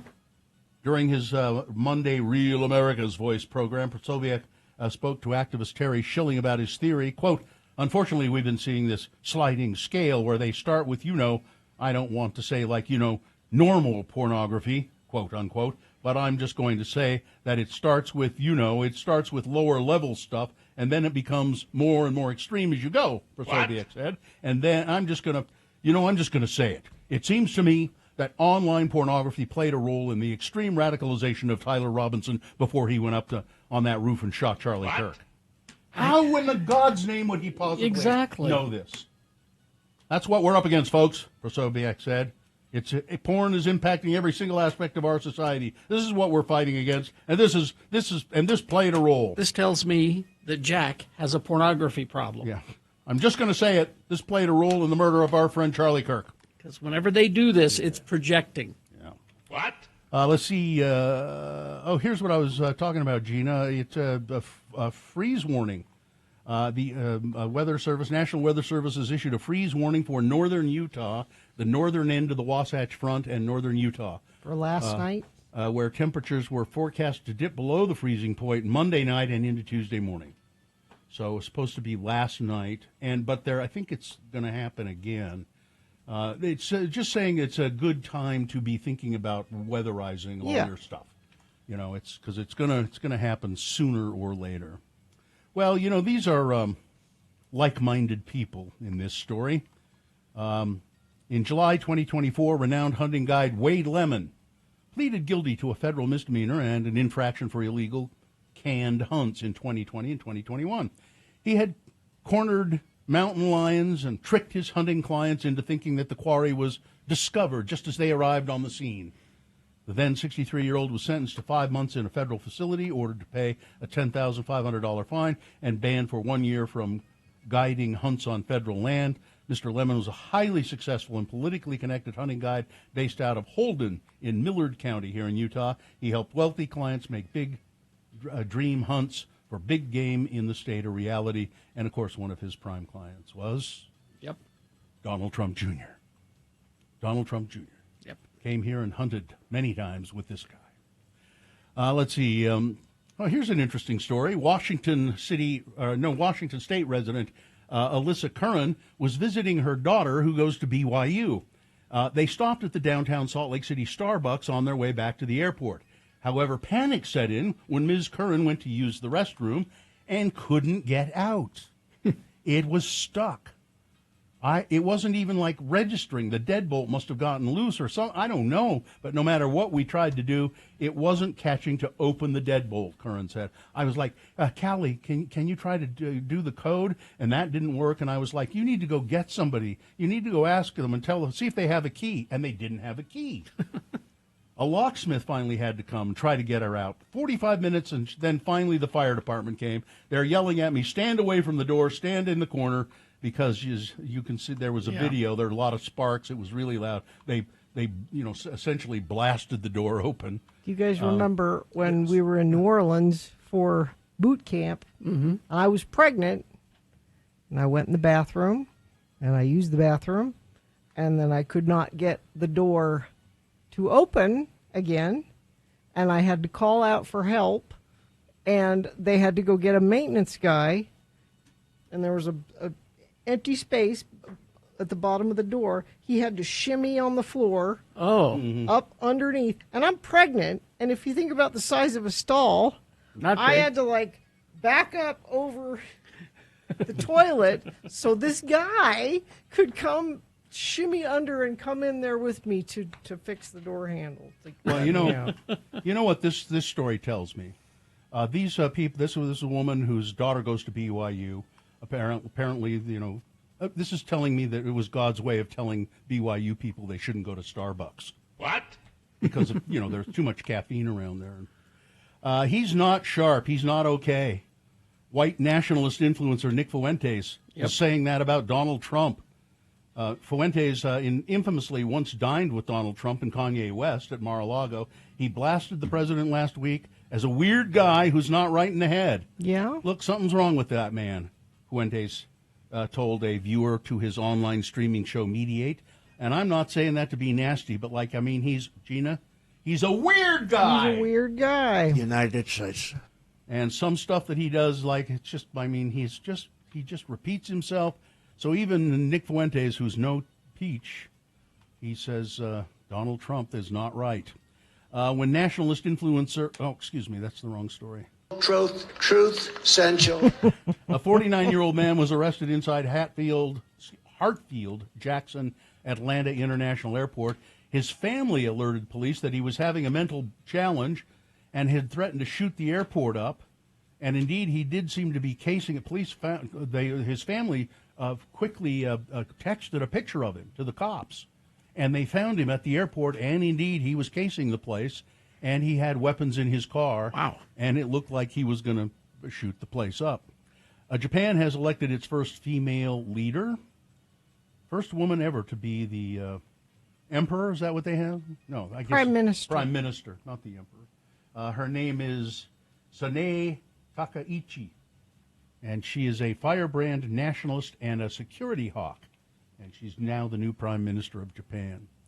And finally, a major dip in the Earth's magnetic field over the South Atlantic has been puzzling scientists for over a century. Perhaps most strangely, the weak spot in the magnetic field, dubbed the South Atlantic Anomaly. Sounds like a wrestler, doesn't it? And in this corner, it has grown rapidly over the last 11 years. That's according to satellite data suggesting that it's expanded by an area equivalent to half the size of continental Europe, as detailed in a new paper published in the journal Physics of the Earth and Planetary Interiors. An international team of researchers analyzed data collected by European Space Agency, and the findings could allow us to improve existing magnetic models that play a crucial role in navigation and tracking of space weather, while also furthering our understanding of how the Earth's layers interact with each other. Oh, wait, I'm sorry. Funding has just been taken away from So that. we'll never know. Funding, no, I don't know. It's but the magnetic field, if it's weakening, it changes the way things have to navigate throughout. Like ships navigation and planes navigation. So people need to keep on top of it. All right, that's it. Weather, traffic. A friend of the program says it's 18 degrees at my house in Evanston, so it's always freezing in Evanston. Definitely freezing up there. It's 37 down here in the valley. That's plenty cold. Going to get up to a high of 63, so it'll be nice and sunny. Overnight low tonight 43, tomorrow 66, with a 20% chance of rain overnight Wednesday night into Thursday. We do warm up all the way up into the high 60s, it looks like, by Saturday. Then another storm system likely coming through Sunday into Monday. Traffic, one person injured after 5 cars were involved in a crash. Interstate 15 in American Fork. Crash was reported about 6:45. Crash blocked the right 2 lanes of I-15 at mile marker 276 near 5th East exit in American Fork. Traffic backed up nearly 4 miles to Bonneville, it looks like. We also have crash northbound Bangor Highway 53rd South in Taylorsville. And whatever you're seeing on the roads, you can text us and let us know, 33986. Get a hail of a deal on your next vehicle purchase at Mike Hale Acura. You're a Utah Acura dealer. Mike Hale Acura, a hail of a car buying experience. Here's boner candidate number 3. Promises broken, lies upon lies. I hope we have a picture of this. Donald Trump promised that his plans for a massive $200 million ballroom addition to the White House would not interfere with the current structure. But the Washington Post has obtained stunning images of parts of the East Wing being demolished. There's video of it. You can watch them tear it apart. As work begins, construction teams were demolishing a portion of the East Wing with a backhoe ripping through the structure, according to a photo shared with the Washington Post and 2 people who witnessed the activity. Per the report, a group of people that included several Secret Service agents stood on the steps of the Treasury Department to watch the construction unfold, or the destruction, we should say. One of the people, with sounds of construction were also audible in the White House campus. Trump signed an executive order approving the construction of the new ballroom, which is set to be significantly larger than the entire current White House. It won't interfere with the building. It won't be. It'll be near it, but not touching it, and it pays total respect to the existing building, it won't touch the building, he said. It was going to be a separate way, and it's... He doesn't This know. is not his house. It's ours. This is like... It's the people's house. Getting an Airbnb and deciding you want to remodel it while you're there. This is not his house. Why is nobody stopping him from doing this? This is and the size of this, I forget what it is. 90,000 square feet. It's bigger than the rest of the White House. Yeah, it's ridiculous. This should be upsetting to you patriots. Look at that, x96.com/live if you're able to look at it. But just later on, if you're listening to the radio and can't see it, just go look and see. That's That's your house. Trump has separately promised. He promised that he wouldn't hurt the existing building. It's my favorite place. I love it. I'm a fan.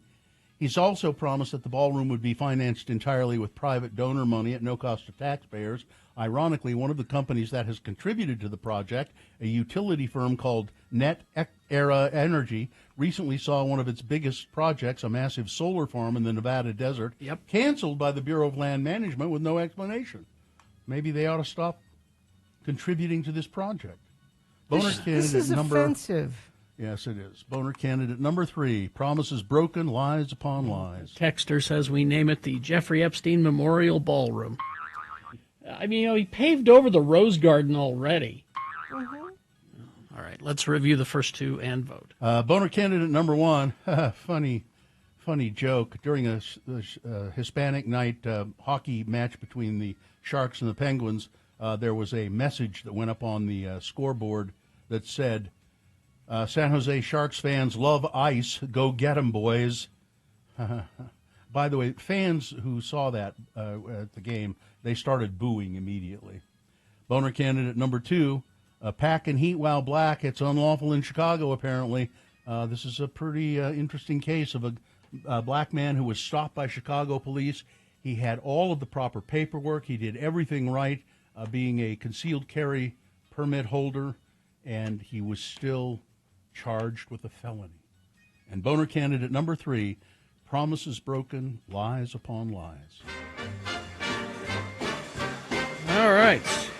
Time to vote for Boner of the Day. 1, 2, or 3. Remember your candidate number. The one that you think should win. The one that you think is the worst. 1, 2, or 3. Put that number in the message of a text. That single digit. Text that to 33986. The computer will count it for us. Or you can call Katie in the producer's booth. 877-602-9696 is the number. Or go online, x96.com. Look for the box that says Boners, October 21, 2025. Click and vote. If you don't see that box, refresh your browser. It'll appear. Click and vote. Now, you've only got like 3 minutes to get your vote in. As soon as we award the Boner, that means the phone lines will be blasted wide open for the X poll. The question being, what is the first thing that you bought with your very own money? Probably from your childhood. Think about it. Be ready to participate. Let's get voting. It's Boner of the Day.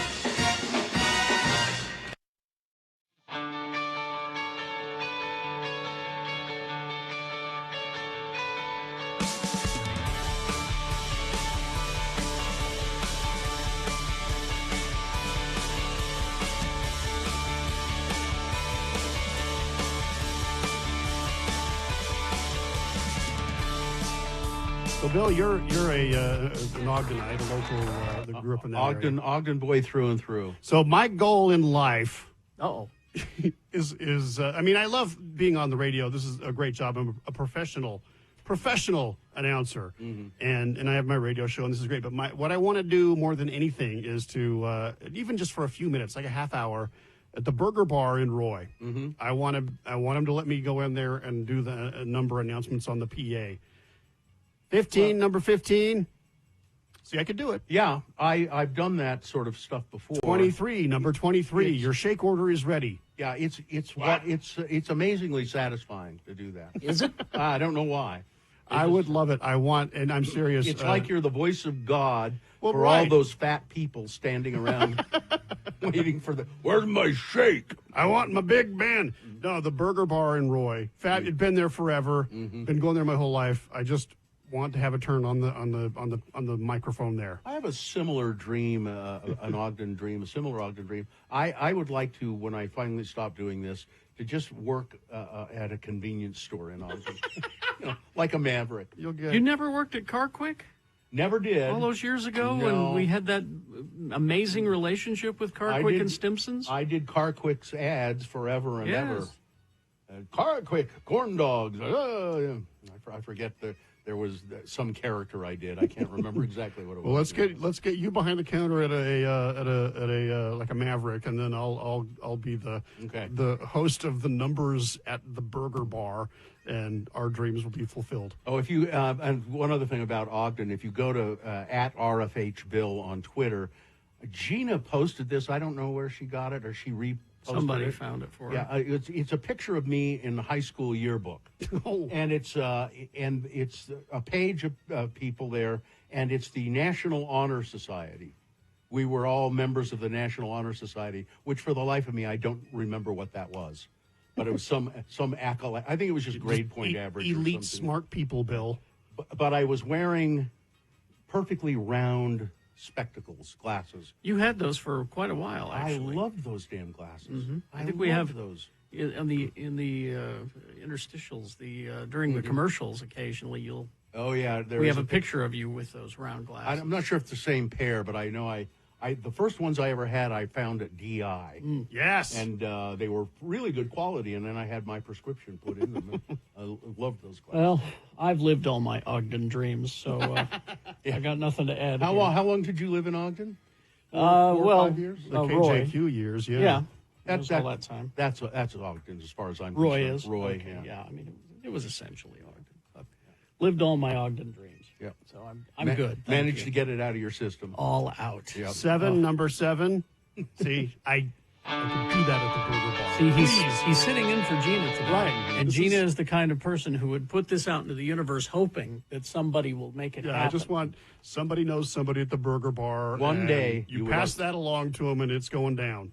I will be there. Okay. All I want is I want to be able to film a little videos for social media while I'm there horsing around, and a Big Ben. All right. There you go. Make it so, universe.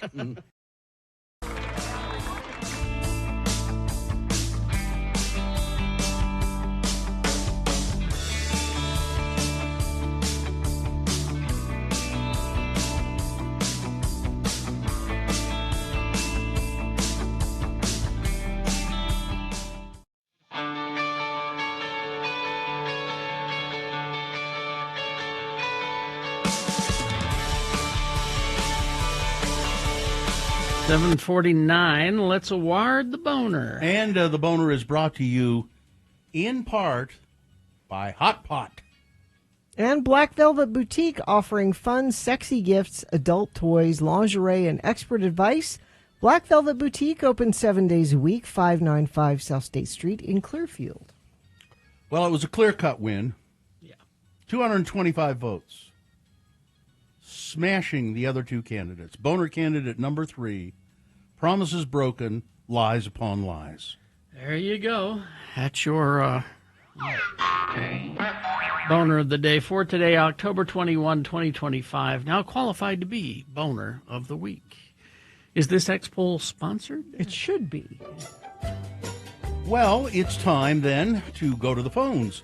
877-602-9696 is the number to participate in the X poll. And, you can text if that's the only way you can possibly do it, 33986, but we really would like to hear from you on the phone. So 877-602-9696. And the question is pretty simple. Carrie, it's what? What's the first thing that you bought with your own money? So it's probably your first job, Maybe you earned some mowing the lawn or something. Yeah. I used to have a paper route, and I would stop at the drugstore when I was done with delivering my papers, and go to the soda fountain, and always have a suicide, I think what they called it, which is they would mix all of the syrup in and it's a soda, but it was a bunch of different mixes. Or an iron port. I kind of liked iron port. I'd have an iron port. 877-602-9696 is the number to call to participate. Or you could text 33986. So we were kids. Daddy Gary used to like to, on the weekends, go to the swap meet. And he would sometimes make stuff to take to sell. Sometimes he would go sell, snow tires or whatever. And he told us one week if we had some toys that we would like to sell that we didn't want anymore, we could sell it and keep the money. Oh. And that was super fun. We spread out a little blanket on the asphalt and displayed our wares and sold some toys. But then at the swap meet, there was a woman who would make. Do you remember when girls would have a barrette with like colorful feathers hanging off of it? Yeah. Those were the style at the time. But she would make them there because swap meet's not always about selling old stuff. There were people that would make stuff and sell it. So I sold some of my toys, and I went and bought one of the barrettes with the feathers. With the feathers. Off of it. Which probably fell off really soon. Yeah, it wasn't. Yeah. It wasn't great. Let's see. Go to. Oh, there's that Dawn on line 1. All right, Don. Hi, Dawn. Dawn? House in the middle of the street. I'm sorry, Hello. start again, Dawn, will you? Our house in the middle of the street. Anyway. Okay, we'll see you later, Dawn. No, come on. What do you got, Don? Go ahead. Okay, so the first thing I bought was 24 Tootsie Rolls because you get a quarter for your allowance and you have to have a penny for tax. You still have them, too, So don't it's you? it's penny candy. You bought penny candy. Penny candy, yeah, Yeah. you remember penny candy? Oh, I used to love Yeah, penny you candy, yeah. They had Yeah. little, oh, God. The penny candy I bought, it was very politically incorrect. You could get little licorice babies, little black licorice babies. Oh. Yeah, not Yeah. very politically correct. Oh. Thanks, Don. You remember candy cigarettes, too? Oh, yeah. Oh, sure. Oh, yeah. Yeah. Candy cigarettes. They weren't very good. They're a And piece of chalk. I couldn't keep them lit. That was the hard thing. Mm-hmm. See you later, Don. Thanks, Don. Thank you. Bye-bye.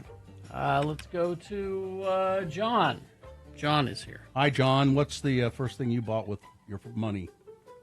Good morning, Lords. The first thing I bought with my money was a Tootsie Pop. A Tootsie Pop. Just one. Yep. Just one. Well, and then I found the Indian shooting the star on the wrapper, and I got myself a free one. Oh, yeah. That was what you do. You Was that really true that you Yeah. could do that? I never knew that. I heard that Oh, yeah. later in life. Oh, way to go. All right. Thank you. Zane is here. Hi, Hello, Zane. Good morning. Yeah, what'd you buy with your money? First thing I got when I was 13 working at Lagoon, I bought a pair of Oakley sunglasses. Wow, fancy. You're cool. Wow. You were a cool dude at Lagoon, huh? That's right, I was. Yeah. All right. You're still a cool dude, Zane. All right, Dave. Thank All you. right, Zane, thank Pair of you. Oakleys. Yeah. Let's go to, let's see, this is Eric. Eric. Hi, Eric. Hey there. Hey, where are you calling from, Eric? So, Taylorsville. Okay. So I bought a camping cot and then 2 CDs. It was Soundgarden, Super Unknown, and then Weezer, Pinkerton. Good choices. So those are the all in one big swoop. And what did you then lie on your camping cot and listen to your CDs? You know it. Mhm, there you go. All right. Thank you. Thank you. All right. Mike in Nashville. Good morning, Lords. I also bought 2 CDs with my first money. It's not Dave Matthews Band, surprisingly enough. It was before they were really a thing. I actually bought MC Hammer, Too Legit to Quit, and the first Addams Family soundtrack. That's so weird because I've had Too Legit to Quit stuck in my You head. really have? Since Sunday. Yeah. Why? I don't know. I don't know. Why was MC Hammer ever a thing? I don't. Right time, right place. I guess. I don't know. All right. Thank you, Well, Mike. that's tomorrow's opening song. You already got it. I Yeah, don't no. know. I See you don't know. later. All right. Texter says a speedometer for my bike. Aw. Let's see. My first paycheck, I made my sister take me to Pegasus to buy a CD. I was only 14, so it was a big deal. We don't want to know what you got. Yeah, you can't just leave us hanging like that. I got a paper route and saved my money and bought an original Nintendo. Oh, paper route, I'm guessing. Voice to text is not your friend. Saved money. A Bert and Ernie sing-along cassette tape. I love it. Nancy Drew books with my allowance. Okay. That idea of saved money, my grandfather always used to say to me when I'd do jobs for him and he'd pay me, he'd say, that money's going to burn a hole right in your pocket. I know it is. And You're he not was going right. to save it at all. Yeah, he was right. Let's see. The first thing I bought with my own money was a loaf of bread. I ate it on the car ride home and got sick. This is my loaf. In my I'm day. not going to share it with anybody. Whole loaf. Wow. Jeez. All right, well, this is what we're after. Phone lines are filling up, so let's continue the X poll after these. What's the first thing you bought with your own money? 877-602-9696 is the number to call. Traffic, Gina. One person injured after 5 cars involved in a crash. I-15 and American Fork. This is the right 2 lanes northbound near 5th East exit in American Fork. Traffic is backed up about 4 miles, and it is just stopped there. It looks like I'm looking at the UDOT cameras right now. That's not good if you're trying to go northbound there. Crash southbound I-15 Bangor Highway and Draper off to the right shoulder at milepost 289. And whatever you're seeing on the roads, you can text us and let us know, 33986. Thank you very much. 877-602-9696 is the number to call.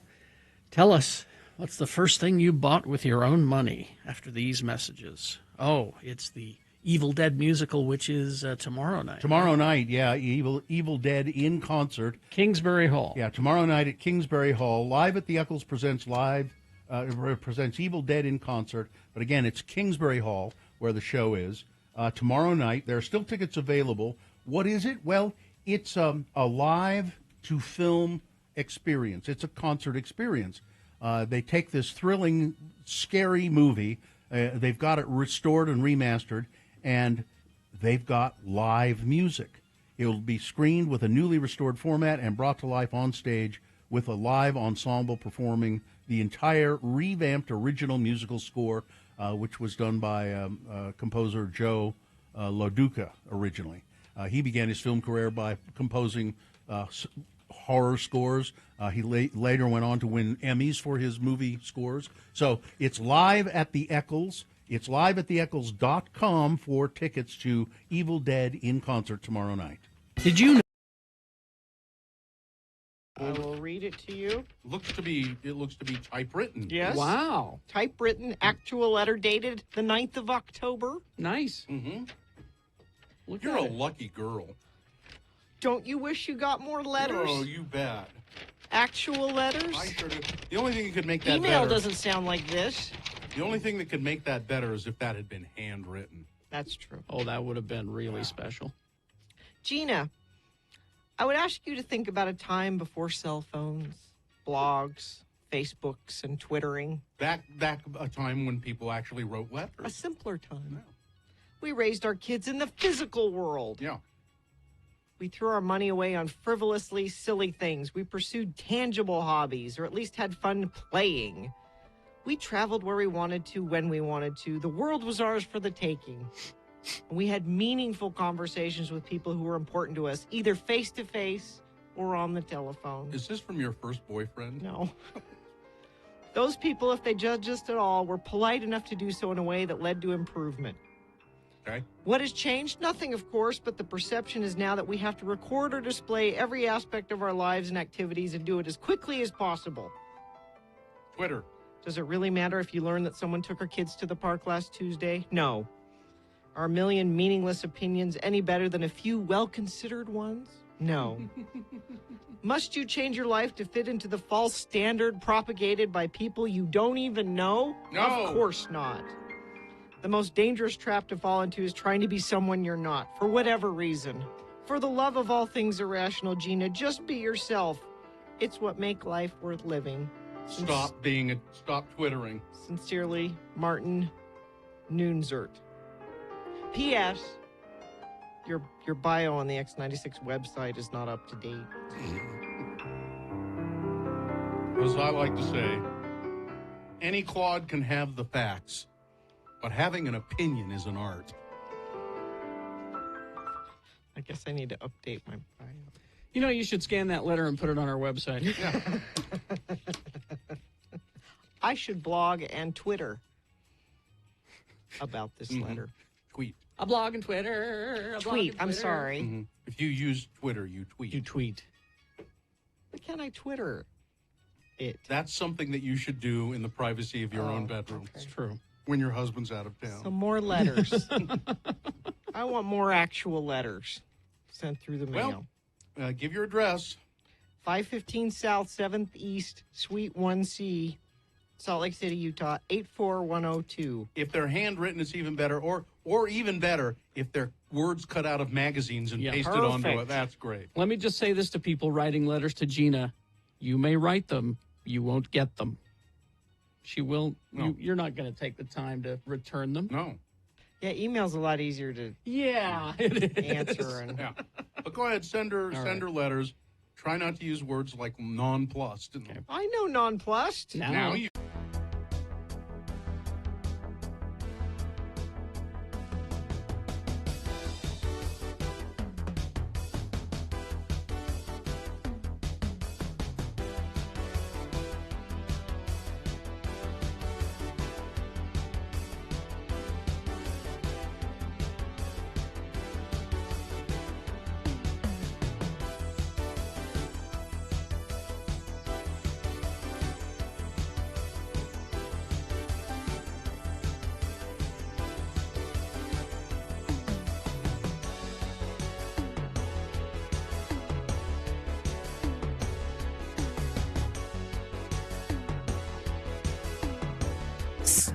like Wilma did in Roy, and she bought a piece of candy in Roy.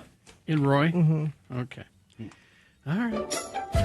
The X poll continues. 877-602-9696. What did you? The first money you ever got that you could call your own.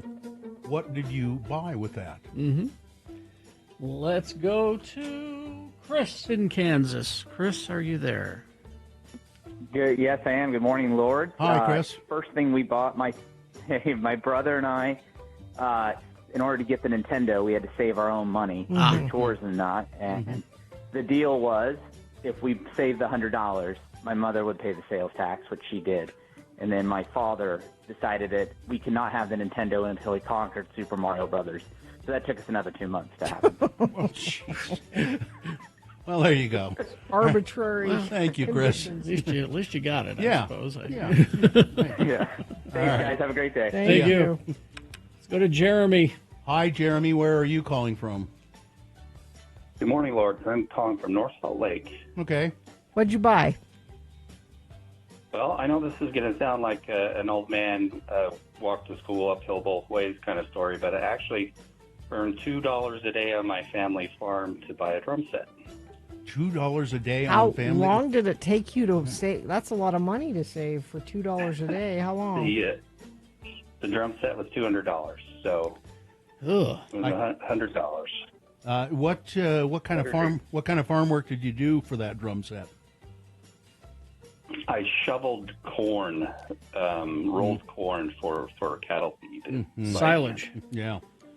Yeah. And, corn, it went into the silage, yes. Yeah. And did you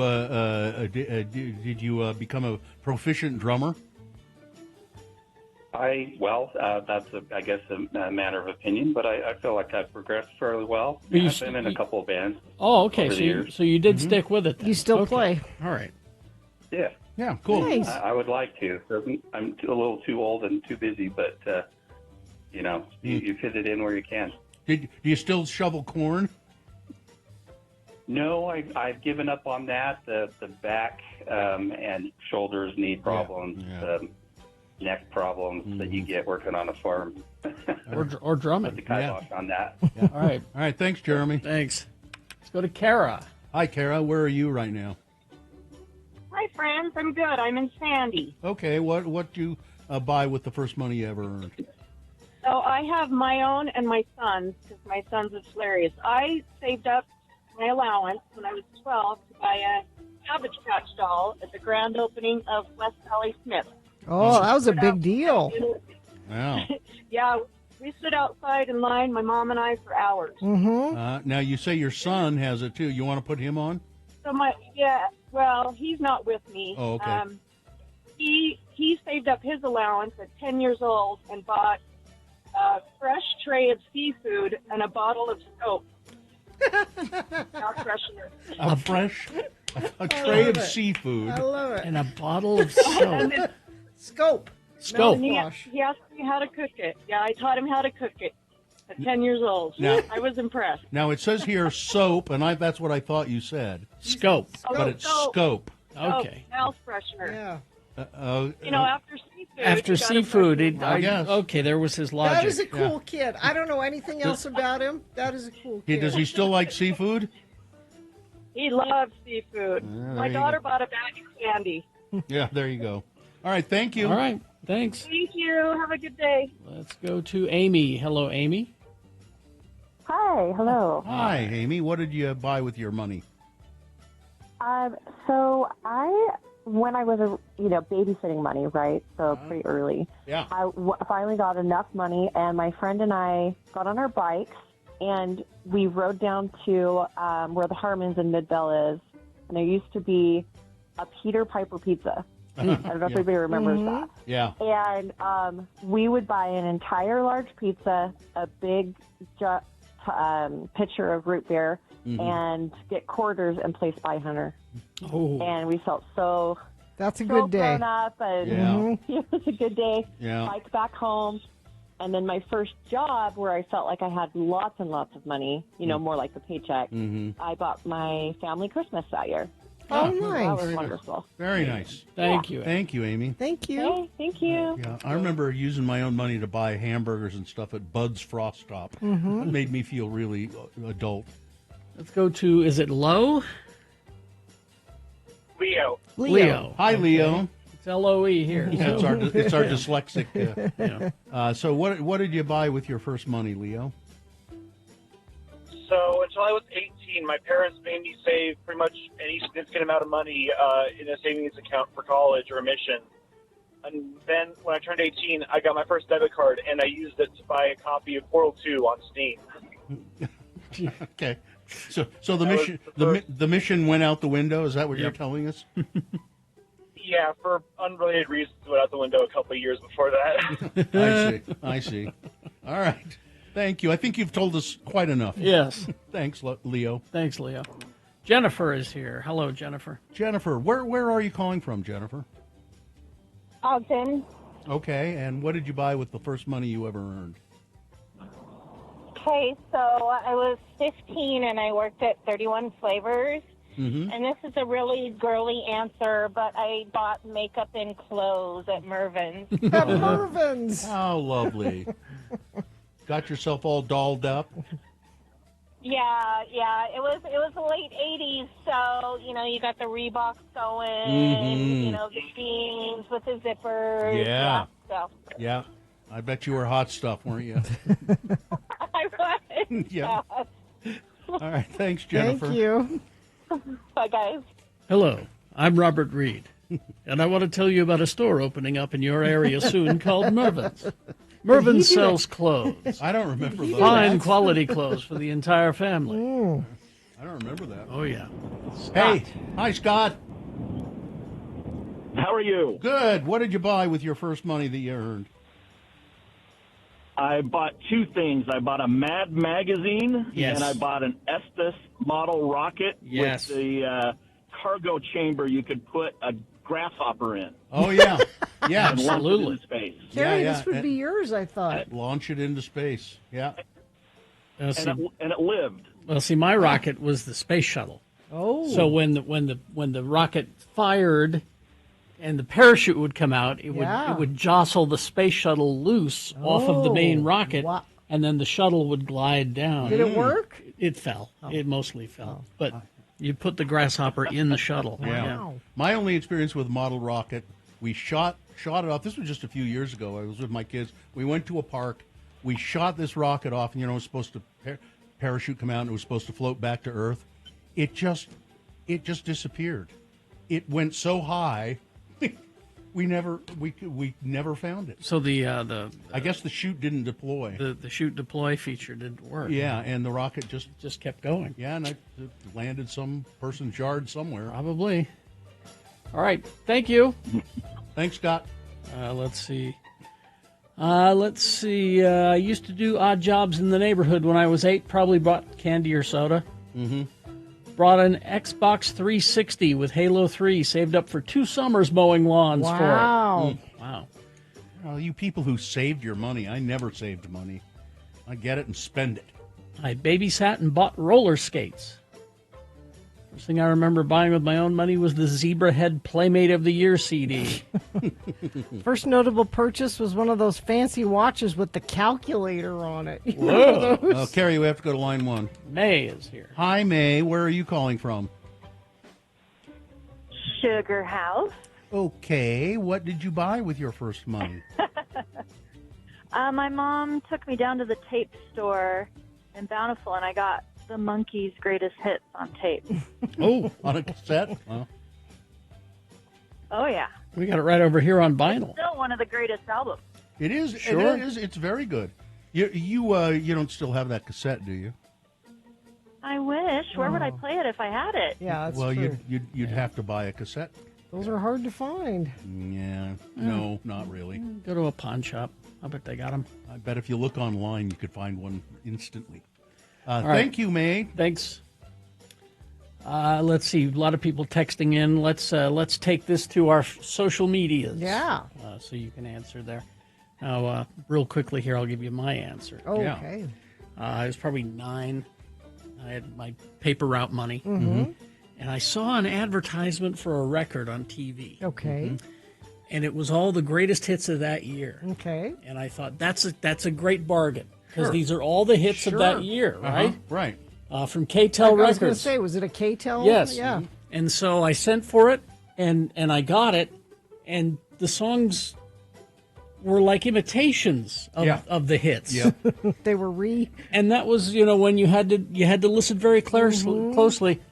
All the original hits with the original stars. You didn't order the record unless they said that. Right. Because you were getting remakes from Yeah. some sort of house band that K-Tel hired. Yeah. So you got crap, is what you I got crap. Yeah. It was interesting sitting in that hot pot restaurant last night.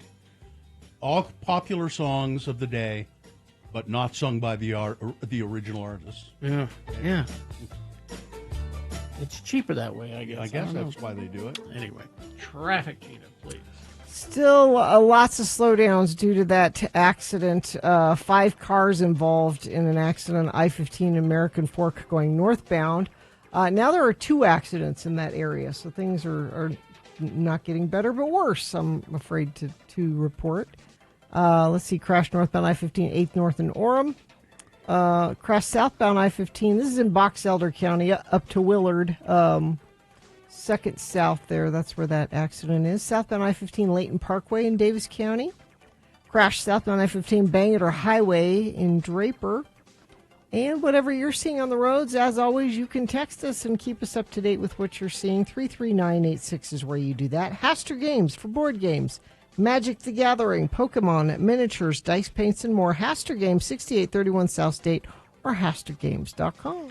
Thank you very much. Beat Gina coming up after these messages and a song. Easy to play, easy to win. It's multiple choice, pop culture trivia. All you got to do is play the game. What is the prize? Oh, X96 welcomes Pucifer, May 5th at the Maverick Center. This is win it before you can buy it. These tickets don't go on sale till Friday. Pucifer tickets. All right.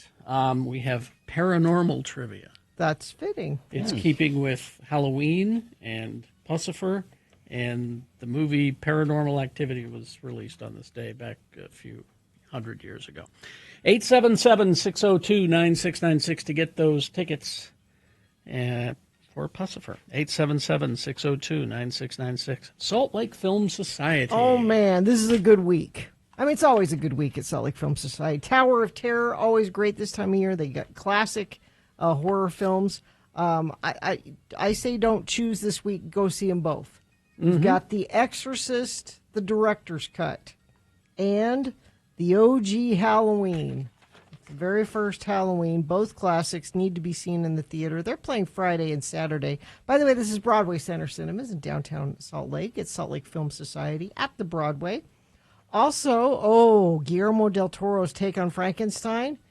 It opens on Friday. Oh, okay. And you can see that at Broadway Center Cinemas, too. And they've got the Rocky Horror Show. This is October 30th and 31st and November 1st. It always sells out. If you want to go, I would buy your tickets for this today. Tickets for that and everything I was just telling you about available at slfstix.org. Listen Up Radio from Hell podcast listeners.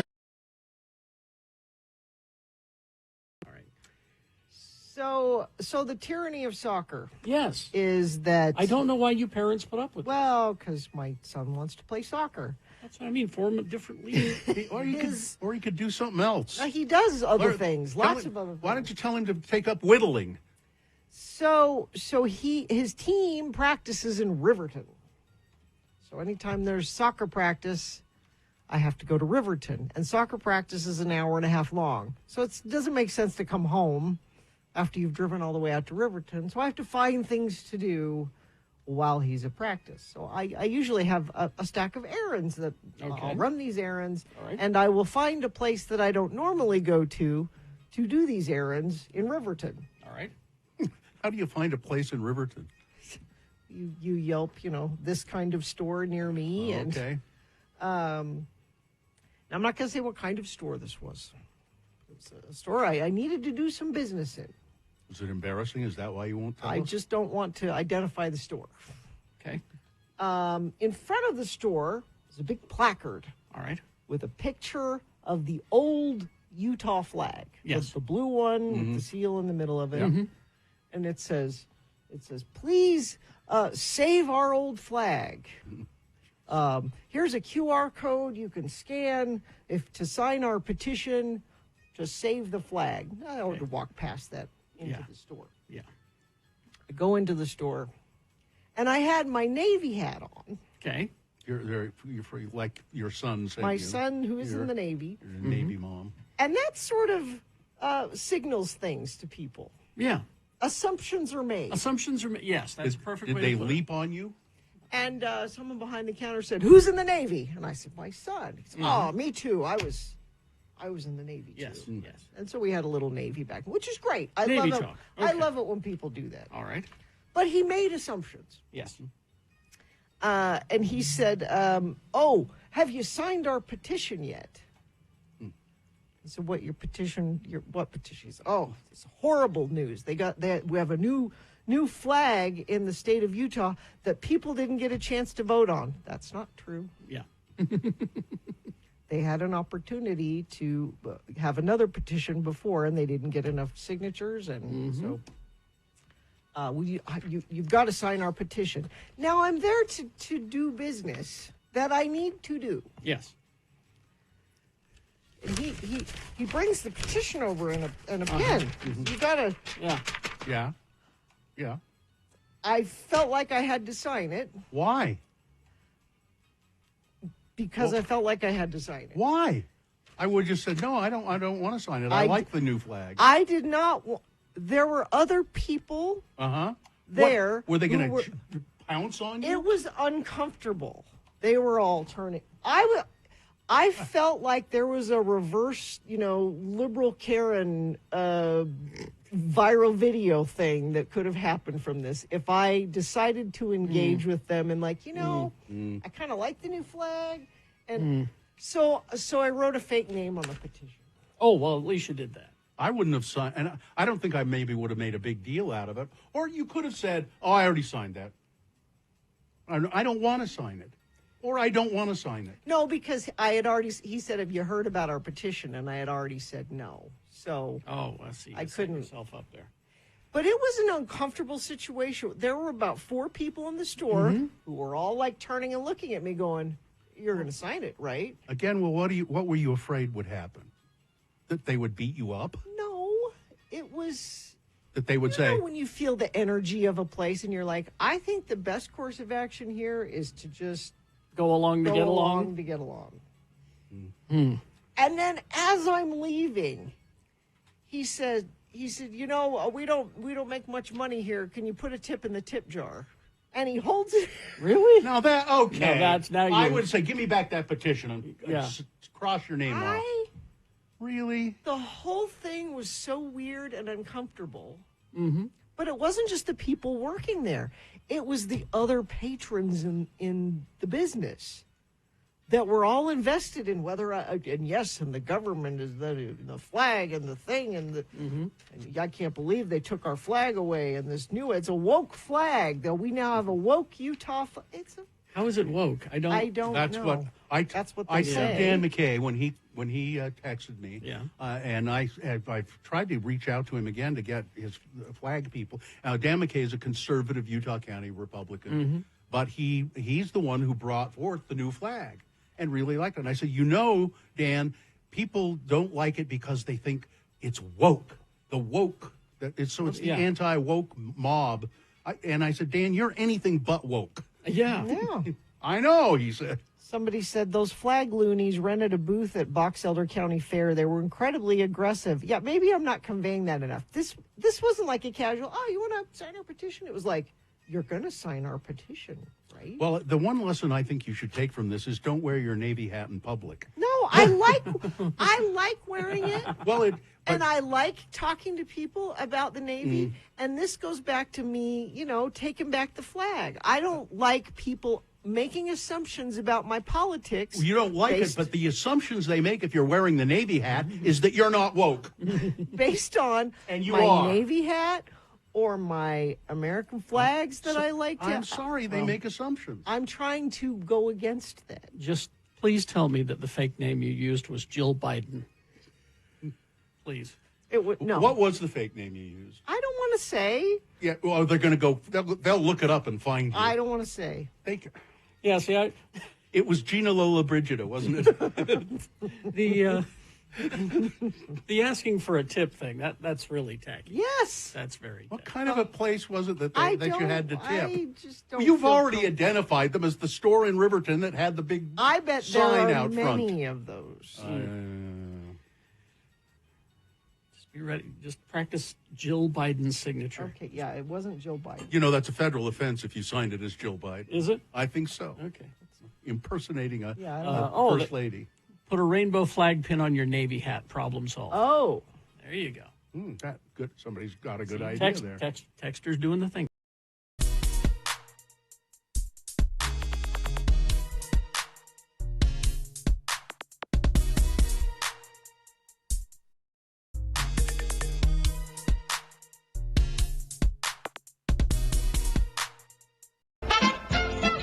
Well, before we get to beat Gina, I'd like to speak to the children in the audience. It's me, your Uncle Johnny, Johnny O, with information about one of the most exciting toys you've ever owned. Just think, a baby turtle all of your own. What's more, a real growing garden to keep him in. A garden that you plant and grow all by yourself. You can teach your turtle to recognize you when you feed him. Watch him swim. See how he pulls his head and feet into his shell when he's frightened. You can have turtle races. I think we had a picture of the turtle race. There he is. No, that's not it. That's the old Caro syrup. Caro syrup there, yeah. You say you can watch him swim. See how he pulls his head and feet into his shell when he's frightened. You can have turtle races. You can make a little house for him to live in. And all the time, you can watch how the lovely, soft grass grows. See and smell the beautiful flowers. You'll amaze your friends with just how much you know about animals and plants. You pay only $1 for the rock garden and turtle, plus 25 cents for packing and mailing. Send to Manor House Product Corporation, New York, New York today. If you're not completely satisfied, you may return the rock garden for prompt refund of the full purchase price. And you may keep the turtle absolutely free. Oh, well. We get to at least keep the turtle. It's a little turtle garden and a little sweet turtle. And how long will the turtle live? A turtle is not guaranteed to live. Okay. We make no guarantees for the turtle. All right. Let's hope it makes it through the mail. Yeah. And now, ladies and gentlemen, here he is, turtle lover and your host, Kerry Jackson. Thank you, Johnny Ola. You're welcome. All right. The randomizer has picked a contestant. Looks like you'll be going up against Ray today, Gina. Ray, are you there? Good morning. Hey, Gary. Hey there, Ray. Okay, let's toss a coin to see who goes first. It will give you an advantage in the game if you call it correctly. Heads or tails? Heads. Heads. Let's see what happens. It is tails. Oh, you're going to have to work for these Pucifer tickets. All right. They're coming May excuse 5th me. to the Maverick Center. Tickets go on sale this Friday, so this is win it before you can buy it. Okay, so All right. the question, they're all paranormal related because the movie Paranormal Activity premiered on this day a long time ago. So we dipped our toe into the paranormal well, so it's going to be all over the place. You ready? First question is for Gina. Gina. Mm-hmm. The Bride of Frankenstein. Okay. Picture the Bride of Yes, I Frankenstein am. in your head. She has a name. Oh. What is the name of the Bride of Frankenstein? Is it 1, Frau Blucher? No. Is it 2, Melania? Is it 3, Inga? Or is it 4, Elizabeth Lavenza? I will go with 4. Elizabeth Lavenza. It's a point for Gina. All right, Ray, here we go. What is a standard way to kill a werewolf? Standard way to kill a werewolf. Is it 1? Silver bullet. You gotta wait for the things. You do that again, we'll disqualify you, Ray. I got plenty of other. I got you. I got plenty of other people lined up here that want to play. What is a standard way to kill a werewolf? Is it 1, serve it salmon mousse, but use canned salmon? Is it 2, wolf's bane? Is it 3, a silver bullet? Or is it 4, a Coors Light? Which is also a silver that's bullet. A tough one between 3 and 4. Yeah, that's a toss-up, but I'll go with 3. All right, there you go. 1 point for Ray. All right. Gina. I'm ready. 1 point for Gina. Gina? Let's see. One of the most common paranormal activities is done at sleepovers. Okay. What is it? Okay. Is it 1, Bloody Mary? Mhm. Is it 2, Ouija board? Is it 3, listening to a Black Sabbath album, probably Heaven and Hell? Mm-hmm. Or is it 4, exploring the dark, moist cave of the unknown? Now, I have done both 1 and 2 at a sleepover. Well, that's weird. I've done both. I'm going to go with Ouija board. Ouija board? Oh! No, because you got to have a Ouija board. See, yeah, you've done 1 or 2 at a sleepover. I always did number 2. Ray, what's your answer? Give me my options again, please. Is it 1, Bloody Mary? 3, listening to a Black Sabbath album, probably Heaven and Hell? Or 4, exploring the dark, moist cave of the unknown? Bloody Mary. Bloody Mary. Yes. Correct. Just looking in the mirror. That's all you need. 2 for Ray and 1 for Gina. We go to Gina for a tie now. Gina? No, this is Ray's. Oh, that's is it right. Ray's? Yeah, that was a Okay. steal. Ray? You can win here, Ray. What apparition's ghostly wail is supposed to predict a person's death? What apparition's ghostly wail is supposed to predict a person's death? Is it 1, the woman in white? Is it 2, a banshee?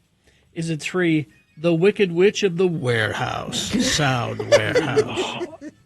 Or is it 4, Frank Christ? I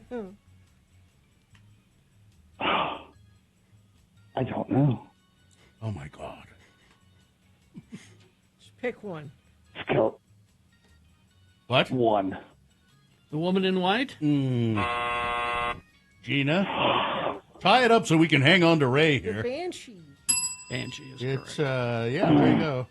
It's 2-2, and Gina controls the question. Gina can win on this one. Okay. Gina, Yes. what place is considered the most haunted place in America? Oh. Is it 1, the St. Louis Cemetery? Is it 2, the Stanley Hotel? Is it 3, Dom Casual's house trailer in Bountiful? Or 4, Bert's Tiki Lounge? Let's say the St. Louis Cemetery. St. Louis Cemetery? I thought I'd throw you off with Yeah, that. there you go. You win. That? Ray? Come on, Ray. You're going to win. Give me the other options. Is it 2, the Stanley Hotel? Is it 3, Dom Casual's house trailer in Bountiful, or is it 4, Bert's Tiki Lounge? 2. Very good. Boy, way to go, Ray. Ray, you've got these tickets to Pucifer, May 5th at the Maverick Center. Tickets go on sale this Friday. You can get more information at x96.com. All right. Hang on, Ray. Listen, I got to get home. Mrs. Zola and I are going to the turtle races. All right. Hang on, Ray. Hang on. The turtle race. I'm going to find out why that picture didn't turn up. It's really good. It's a really great picture of this turtle ad. Big Boy News and Opinioendo now brought to you by Laser Halloween is lighting up the night. Hear Thriller, Ghostbusters, and more in a bewitching show for all ages. Tickets on sale at Clark Planetarium through Halloween. Don't miss this frightfully fun time. Sotheby's upcoming film memorabilia auction includes some killer pop culture items. A production-used Iron Man helmet worn by Robert Downey Jr., sunglasses worn by Bruce Lee, and a flamethrower prop from Aliens. There's a Darth Vader lightsaber hilt, but since it's from the Obi-Wan Kenobi television show, it's not the top item. Well, the Gimmer stick, I don't know what a Gimmer stick is, used by Yoda in Empire Strikes Back. It's just his cane. It's just a little cane. Yeah. Made by a little Gen X heart, made this writer's Gen X heart skip a beat when they saw it at auction. But the highlight, a complete screen-worn Superman costume. Ooh. The costume is actually constructed of pieces of costumes used in the first 3 Superman movies. All were filmed in quick succession. Props and costumes were reused in Superman 2 and 3. There's small details from behind the scenes hidden in the costume, like slits that were used for harness strings in Superman, which were sewn shut for flying scenes in Superman 2. And also Action Comics #1, which featured the first appearance of Superman, came out in 1938, not 1931. And so apparently there's one of those. And the costume is displayed on a mannequin. That looks like Christopher Reeve. Yeah, which they made up to look like Christopher Reeve. And it's on a silver metal base in the shape of the Superman emblem, and it's unclear if the mannequin and the stand are included. Well, they should be. The current price is $250,000. That's the estimated bid, or that's the current bid, with an estimated final bid of between $600,000 and $800,000. As it is, a full Superman costume worn by Christopher Reeve, who is rightly beloved. I wouldn't be sure that I'm pretty sure it'll top $1 million. But would that be cool? That'd be kind of cool just to have in your house somewhere. In your rumpus room? Yeah. Well, let's see. Donald Trump Jr. is joining Utah Republicans' efforts to eliminate the congressional map approved by the state legislature this month could put 2 of Utah's House districts in play for Democrats. Trump Jr. posted a link to the Utah Republican statewide initiative to recruit volunteers and paid activists to gather signatures for 2 initiatives. First, the party's referendum that would undo the new congressional districts, and second, to repeal Prop 4, an anti-gerrymandering initiative passed in 2018 that outlines requirements for redistricting and created an independent commission to recommend congressional maps every 10 years. Urgent, Trump Jr. posted on X with 2 siren emojis. Rhino judges and liberal groups are trying to steal 2 Utah GOP House seats. You can stop it. The Republican Party in Utah announced last week it would be filing a referendum petition to eliminate the new congressional districts, green-lighted by the legislature last week. The map would solidify 2 of the seats, District 1 and 4, which encompasses northern Utah and southwestern Utah, respectively, as solidly Republican. I just went there and clicked on the link. It's the Patriots Grassroots Program. Yeah, so tell people what it is exactly. This says, we're leading a statewide initiative in Utah to stop the redistricting proposal that could cost Republicans up to 2 seats. This fight is about keeping representation in Utah reflective of its deep red roots. We're collecting signatures to place this initiative on the ballot and need the help from Utah residents and out-of-state patriots to get it done. This is a paid effort. So where do people go to sign up for that, to do that? That's what I'm reading is from the link on his X. Okay, so you just go to Donald Trump Jr.'s X account, and there's a link there. It says, in order to work on our effort, you need to be... So what these two women on Instagram were saying is everybody should do that and then don't show up for work. And that would put a big kink in those efforts. Now, I'm not suggesting you do that. This is what I saw somebody on Instagram saying, that if you went and did that, if hundreds of Utahns signed up for it and then just didn't show up. It's at DJTJ69. That's how you find him on Twitter. At DJTJ69. All right. That's not really his. No, it's not. Just go to Donald Trump Jr. No. Now, don't confuse people. The BYU's public address announcer begged students and fans, do not storm the field after the Cougars beat Utah on Saturday. But they did. They stormed the field anyway, with University President Shane Reese surfing the crowd along the way. Really? The Cougars won't have to worry about, though, the $50,000 fine that comes with the storming the field. Said if they storm the field, they get fined $50,000. The school does. Crumble CEO Jason McGowan, the cookie guy, has volunteered to pay the fine to the Big 12 Conference. In the locker room after the game, head coach Kalani Sitake shouted out to him and the team, Crumble's own Jason McGowan is going to pay for the fine right here, Sitake said. So you guys know, he just told me that. I didn't make him do it. So there you go. There's a picture here of somebody talking to the BYU quarterback. What's his name? Bear Brockmeyer. He's a little kid. Yeah, well, he's a freshman. I mean, he must be 18, huh?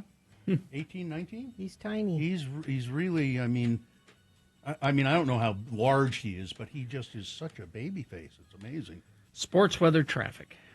Well, if you were lucky enough to grab one of the 3 home run balls that Ohtani belted last Friday night, you might be needing a bigger wallet. One prominent auction expert says they could each be worth $3 million or more if you caught one of those balls. We do have a World Series set. It's the Dodgers and the Blue Jays. First game of the World Series is Friday at 6 p.m. Sorry, Brad Wheeler. Why? He's a Mariners. Oh, yeah. NFL last night, you had Seattle Seahawks over the Houston Texans 27-19 and the Lions over the Buccaneers 24-9. You've got tonight, 8 p.m. at home, Utah Mammoth and Colorado Avalanche. That is your sports weather. Very chilly this morning. There's some places that were below freezing, but in Salt Lake, it's 37 being reported right now. Going to get up to a high of 63 today, overnight low 43. We gradually warm up. Looks like by Saturday, we're close to 70 for a high, and then a bigger storm coming through Sunday into Monday, it looks like. Traffic, a couple friends of the program saying multi-car accident at the intersection of 9th East and Van Winkle. Police and fire engines are on the scene. Thank you. A couple different people sent that in, 33986.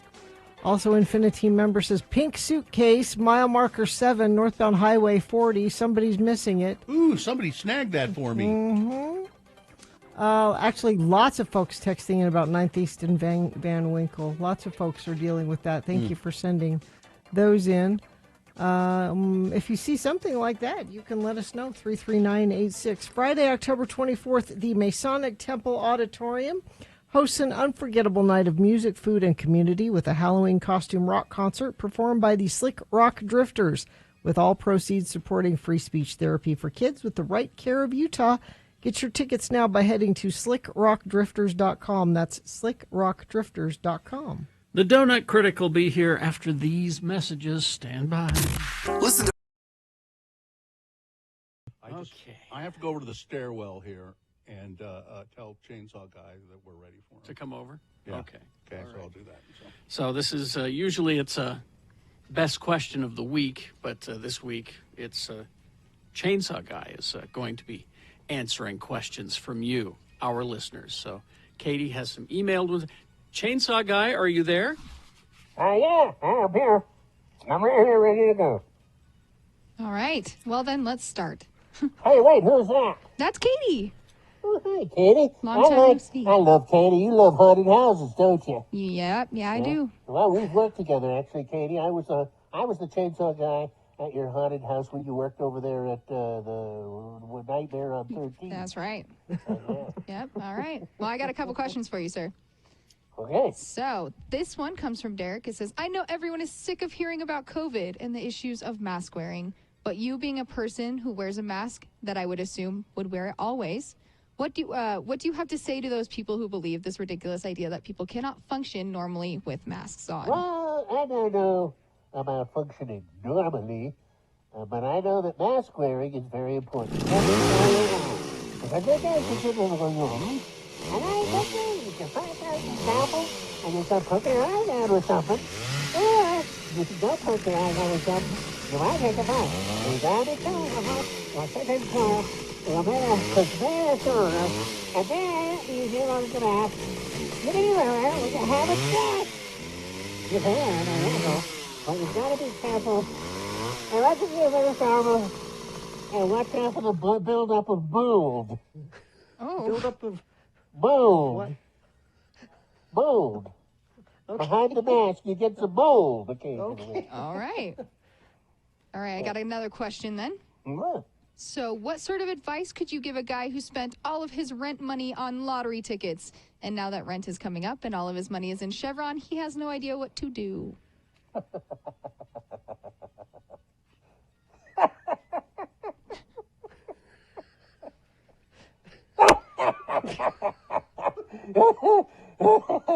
Tough. Next question. Next question. Next. Well, how long have you said that? Come on.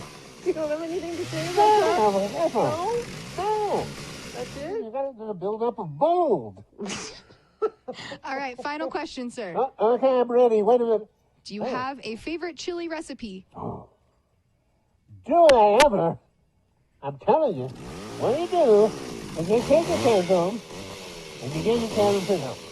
And then lay up up and tilt the turn and turn. And then you take a cake off and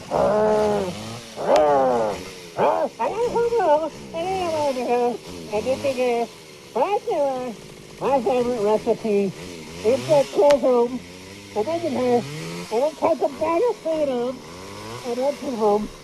And then it's a Denison's. Delicious Denison's. All right. Canned chili. Well, Chainsaw Guy, I know you've been super busy. This is your busy time of year, and for you to take just a few minutes with us every year at Halloween, it doesn't feel like Halloween unless we talk to you, and you are always so helpful and have great advice. Well, thank you. I've got to go back and work on. I'm remodeling my rec room, you know. Oh, so yeah. I got to go back and work on that. I built a display case for all of my old Playboy magazines, and now I'm going to build a little rack where I put all of my Perry Como records. Perry Como Perry records. Como. Listen, you put on a Perry Como and open a Playboy. Can of Denison's and I'm set. Okay. See you later. Happy Halloween, Happy Chainsaw Halloween, Guy. sir.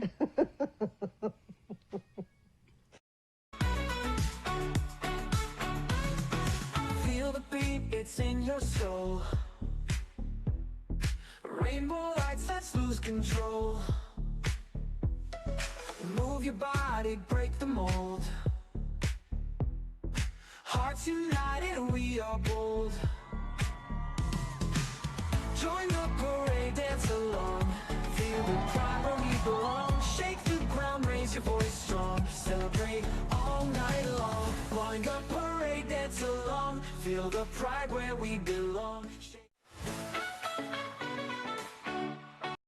Off the air, I said, We got the donut critic, Ben, coming in today, and he better bring donuts, because I am craving donuts, because sometimes Ben brings other things. My God, what do we have? I was sure he was going to bring Donuts. soup. You guys go ahead. These are Chomp donuts. They're from a place called Chomp. We have the two. You guys are the owners of the joint? Yes.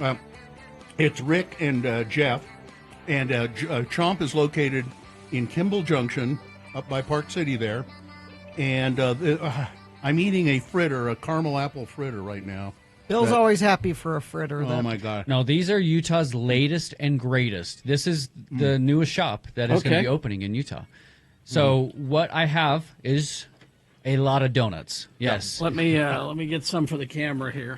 So see what we're working with. So Jeff is the chef, and Rick stands over his shoulder and says, "You're not doing it right." He's my emotional support. That's right. That's it. So tell us why you wanted to start a donut shop. Oh, Jeff, why don't you start, because you're the chef, and then I'll talk about how a lawyer becomes a donut shop owner afterwards. That's always the best stories. At least I have good protection in the laws. Yeah. I've worked in so many different restaurants, from high-end fine dining to donut shops, and when you think about food, you think about nostalgia, and you think about something that's approachable for anyone, right? Whether you're 7 years old, whether you're an adult, it doesn't matter where you are, and donuts always make me happy, right? And no matter, you can bring them to anyone. You clearly like soup as well, but if you bring this somewhere, it makes people happy, and that's sort of the whole point about food is the simplicity of taking something of like a culinary skill and then adding it to donuts. If you could make me a donut soup, I would be really happy. We're going to work on that tonight. We can make you can have soup, and then we'll make you a donut you can dip in your soup. How about that? I'm super happy right now. I have the brown butter salted caramel donut. It's like a step above. You've gone the extra mile on this one. Honestly, though, that's why I got into donuts, is just that simplicity and that celebration of a small little treat. Something that you can really enjoy, and it's something you can bring. And that's the thing I like about these donuts too, is they are reasonably priced. Like, you look at these donuts and you're thinking, I would think these are very high-end expensive. Yeah. Yes. What's this box of donuts? What's this going to run me? So each of these donuts range from like $2.50 to $3.50. Some of the fritters a little, that's $4. But we have a 6-pack and a 12-pack, right? And your 6-pack's coming at $19.99, right? And it's a beautiful box. And then the 12-pack is coming at $39.99. So this is something that you could bring as a gift. I was going to say that, and it feels really good and substantial. The 12-pack packaging and everything, that's just a showstopper. You bring that in and open that up. Because you have little individual sections for the donuts. They the one thing everybody hates about a donut or getting donuts is when they're smushed. Nobody likes the donuts touching each other, and certainly no one likes when that maple bar anywhere near the maple bar will ruin it for everything. And you don't want the top of the box smushing the top of the donut, because there's nothing worse than having open the box of donuts and what you see is most of the good stuff is stuck to the top. Yeah. And yes, you can lick the box. But talk about the lemon curd. I love lemon curd, although I hate the word curd. But tell me about your lemon curd. So I think a lemon donut is pretty traditional, right? And we're really trying to focus on traditional things, but we really want to take, again, that step up. So we take real lemons, we zest all the lemons, we use the juice, and so it's actually real lemon curd that you would find like a fine dining restaurant or something on a real dessert plate. And we put it in there, and then we top it off with fresh meringue that we do this. So it's like a lemon meringue pie almost in a donut. And then on the outside, the sugar, we take all the zest from the lemons and we mix it with sugar, and then we cryovac it, or we vacuum seal it together, and we let it sit for a week, and you get all the oil from the lemon zest on top of the sugar. No, you're going to have to try it. It honestly is an elevated donut. Is there still a lemon curd in there? There is. Yeah. I'm looking at it right now. Would it be terrible if I ate 2 donuts? No, in fact, actually, let me grab you one right here. Okay. I'll have a lemon curd, too. These are just fabulous. It's Chomp. It's a Kimball Junction. I guess, thank you. You can order ahead, or... So what we're going to be doing is we will have the availability to order for pickup if you want to. We will have delivery, which is something very unusual. We're going to have a minimum of 4 dozen for deliveries. We'll give you free delivery in the Park City area. Sorry, Salt Lake, can't come down here just yet. Wait for store number 2. But we have a delivery truck that we have for our catering and events group. So we are taking a very kind of across the board, I don't want to say aggressive, but a very progressive approach to how we're going to sell donuts, both And- in a store and out of the store. And you're not open yet. When do you open? Our grand opening is supposed to be next week. We have a ribbon cutting with the Park City Chamber of Commerce, I believe, on the 29th. We are rushing through construction right now as best we can to get everything up. It looks great, but it's sort of like I call it a ship in a bottle. We're waiting just to pull the string and it all comes together and donuts pop out. If it was only that easy. If only it was that easy. It is that easy for me because I'm not the chef. So for me, it's simply the shop will open. It's called Chomp. Going to be open every day of the week. 7 days a week, early in the morning. And what's going to be great is we're going to start out in the shoulder season about 7 a.m. to 3 p.m. And then once the ski season starts and then during the summer, we're going to start at 6 a.m. and go till whenever. Some coffees. You come, we'll sell you donuts. Okay. Yes. Some coffees. We have excellent coffee. So we're roasting all of our beans in Salt Lake. We have a machine, an espresso machine that is, I think we're the first one in the U.S. to have this one. It's very cool. It has a Bluetooth where the coffee machine talks to the grinder to make it perfect at all times. We're having all local dairy for all of our milks. We're weighing out our milk for our lattes. I mean, we're sort of like really going above and beyond. And again, taking something that's simple like coffee that people sometimes can overlook and just really drilling down on what makes a perfect latte, what makes a perfect cappuccino. We have some really cool syrups. We're making a s'mores syrup for lattes. It's pretty good. Well, this fritter is the best fritter I've ever had. And it's one I'll try it. You've had a lot. Yeah. You're making me feel bad over here. No, but like it's true. Like they pump out some amazing donuts, and they're reasonable prices too. That's the thing. It's called Chomp. It's in Kimball Junction. I think you're going to take Northern Utah by storm. I think no doubt. Oh you'll yeah, be successful with this. going up to the Uintas, it's easy to stop at Kimball Junction. Going up to the ski resorts, easy to stop at Kimball Junction. Going up to the outlets, people are going to be doing, shopping, and it's easy to stop at Kimball Junction. It's just right there. If you know where the Wendy's is and where that Subway was, it's right in that section. So Or for some others, it's where the liquor store is. So we have to know our audience completely. Yeah, hey, that's what we should do, some liquor and donut pairing. Well, then I know exactly where it is. And this says, and I've always thought this, it says this is going to open up in time for one of the biggest donut holidays. My mom always, for Halloween, and I don't know why, because you get candy on Halloween, but Halloween is a big donut holiday. You'd always have. It's just easy because there's parties and people coming over, and donuts are that simple celebration. They're something that you can just pick up and bring to a party and just treat everybody. Quickly run through all of the flavors that you brought here today. Okay, so we have a lot of different flavors. So starting kind of in my bottom right-hand corner, we have a toasted white chocolate and caramel old fashioned. Old fashioned is one of my favorite donuts in the world. It has a nice crunch to it. So we paired that with white chocolate we toasted in the oven and incorporated with caramel. We have a classic cake donut. We have your caramel apple. I'm melting.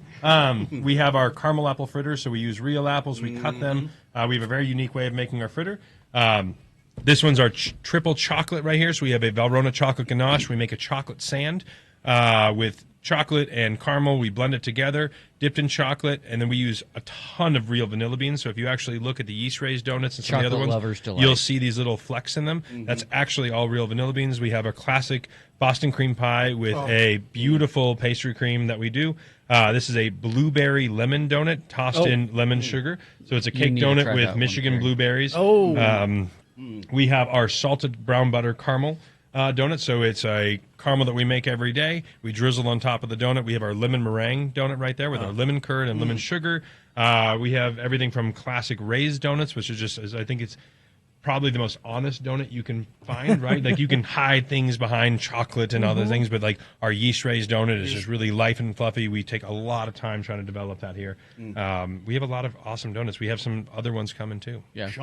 Chomp is where it is. Yeah, Great so Kimball Junction. he was talking about the flavors, and that dough base is one of the best I've had. So that vanilla bean base, I had the glaze just to taste the dough and wanting to know that base was good. They could put anything on it, and it's going to taste good. Yeah. Well, congratulations. You've got a winner here for sure. I don't think there's any doubt about that. Yeah. It's going to be. Thank you. Yeah, you guys will be all over the place. Got a quality product and a great location. And one other thing that we're doing is we are emphasizing hospitality like no other. We want to make the Four Seasons look like a horrible place to go, which is not. It's great. I want to say there. But part of being in a hospitality, especially where we are in donuts, is I don't think people really emphasize being kind, right? We spent weeks with our staff going over training and role playing on just how to anticipate people's needs and to be kind to people, because we wanted to be a community-based restaurant, right? But not feel like kind of sometimes you go to Park City, it's transactional. It's like, oh, are you a tourist or do you live here? Yeah. We want to be kind and just really go above and beyond, to where it's giving a free donut to someone having a bad day, bringing out a lemonade on a hot day. Just we've given them the green light to just go above and beyond for every customer. It's amazing. It's excellent. It's Chomp. It's in Kimball Junction, opening on the 29th. The 29th? Yes, the 29th. All right, so there you go.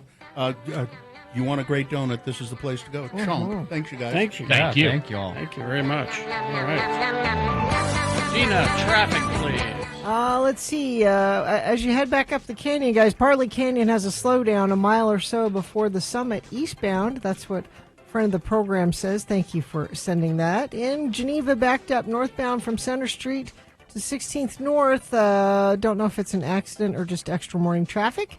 That comes to us via text, 33986. Why spend stupid ticket prices for concerts when you can experience great live music for much less at Salt Lake's coolest, most intimate venues? Get spooky with the Dead Man's Dance Party at the Stateroom Friday, October 31st. Get tickets at thestateroompresents.com. All right. KXRK Provo, we will take a break. We'll be back after these messages and a song with the Boner Recap Game. Easy to play, easy to win the prize. All you have to do is tell us who won the Boner this morning. If you were listening, you know. If you weren't listening, I'll bet you could guess. But why take the chance? Go ahead and cheat. Go to x96.com. Look for the box that says Boners, October 21, 2025, and you'll see the winner there. Just tell us who won the Boner, and you'll win. To see comedian John Mulaney March 21st at Eccles Theater. And this is win it before you can buy it. They don't go on sale until October 24th at 10 a.m. All right. There you go. John Mulaney tickets. 877-602-9696 is the number to call. And we'll play the Boner Recap Game and get you those tickets. Easy. BigOTires.com. You look at a tire, it looks like a donut.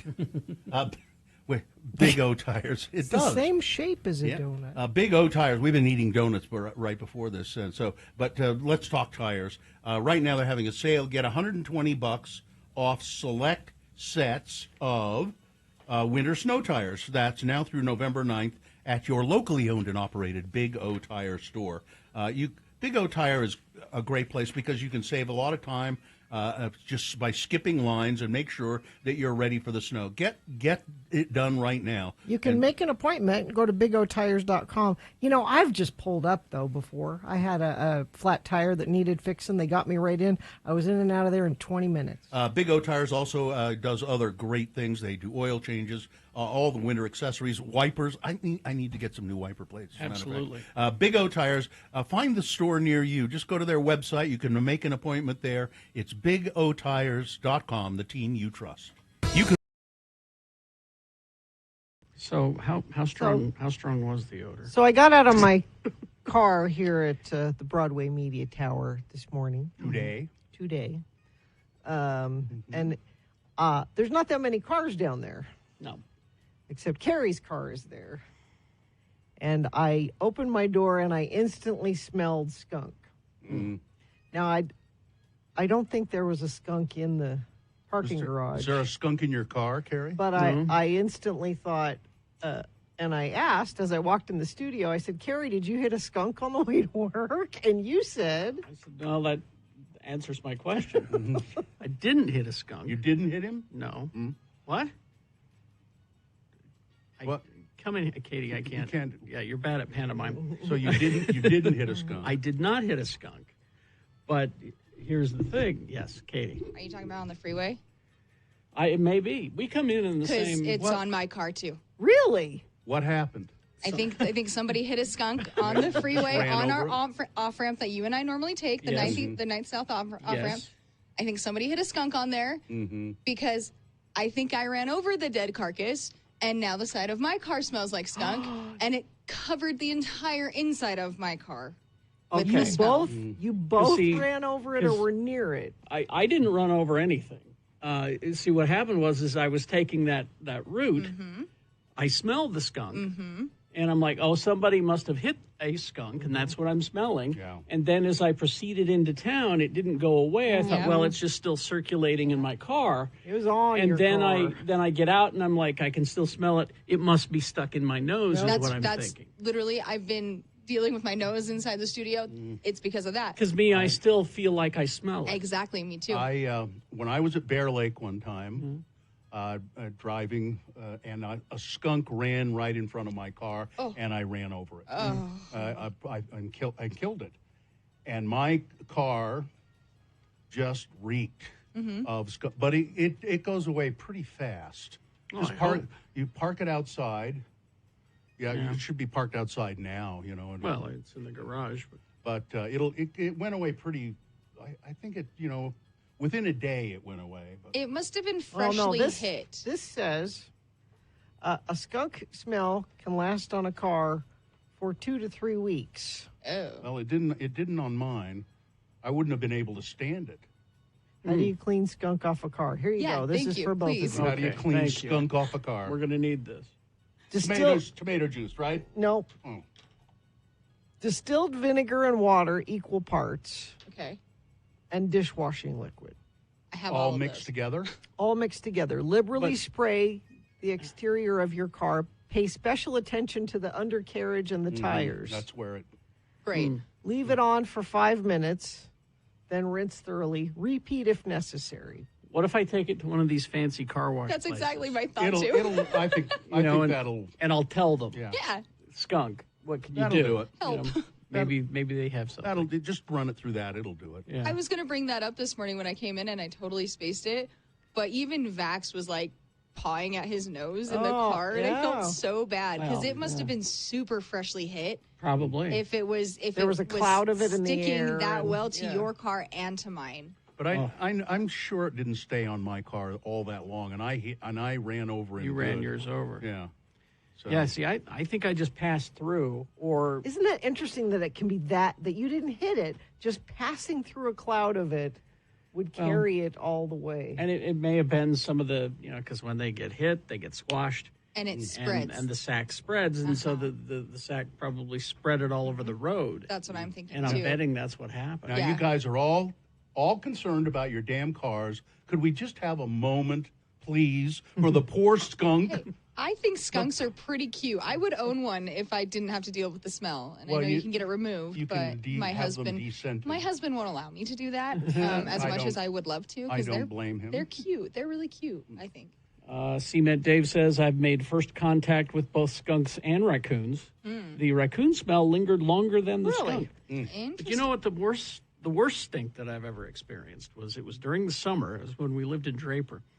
And my car hit a bird I didn't know, and the bird got wedged into the grill. Oh man. And then I parked the car over the weekend, and it was hot. It was summertime. And then I go out there Monday, and it's like, and I couldn't find it. And it was coming in through the vents and everything. What did you do? So I had to, sit down and look and dig and take the thing apart, and sure enough, there it was. Well, I'm glad I'm not the only one that dealt with this smell this morning because it's bad. Okay, well, that answers my question. No, I didn't hit a skunk. I just kind of passed through. You must have passed through it right after it was hit because even mine smells terrible, and I could hear back. Now the after old you. now when people would get sprayed with skunk, the old cure for that or remedy for that was you're supposed to take a bath in tomato juice. I remember that. But I think that's bunk. But that's what Is that one of those old wives' tales? I think so. They did it on Seinfeld. They did. Well, it must be true. Then it must be a lie. Seinfeld doesn't lie. yes, they do all the time. Yeah. It's quite amazing what they. It's such a strong smell. Yeah, and they're raccoons stink, and I knew people who've had pet ferrets. They don't. I mean, they don't have a They're not spray, no. but they smell gamey. If you don't take care of the ferrets, they do smell. I used to have 2 of them when I was a kid. Well, didn't they always have that kind of smell? Not if you take care of them. When you say What do take you care mean? of them, what is that? You bathe them on a regular basis, like normal. You actually clean out their cage properly. How do and you bathe a replace- ferret? You put them in a bathtub. They like it? They love it. Oh, they're okay. At least my ferrets absolutely loved playing in the water. You put a couple toys in there. There's ferret shampoo. You can wiggle them all Ferret around. shampoo, yes, there is ferret. There's a picture of a ferret on the label. That's how you know.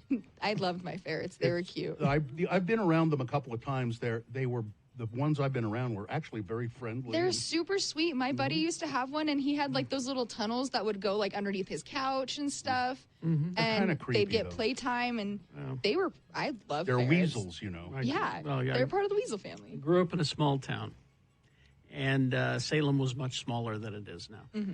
And I remember everybody in town remembers when the Coles decided that they were going to become mink farmers. Oh, boy. Yes, finally, after about a year and a half, everybody said, "Really, you gotta get rid of that." Yeah, no, 'Cause that's- depending on the wind, the direction it was blowing. Oh man, And you don't want to have any fresh eggs around if you have ferrets. Exactly. They'll suck your eggs. They will.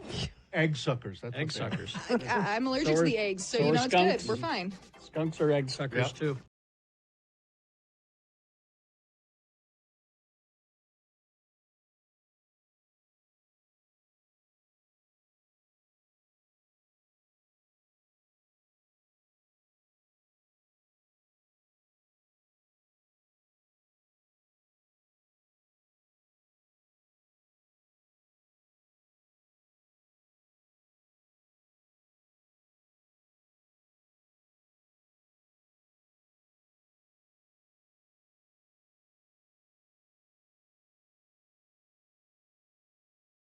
Was caught stealing, but just once when he was 5. It's been a while In since he Sunset. did that in Sunset. I was caught stealing when I was about 7, and my mother made me take.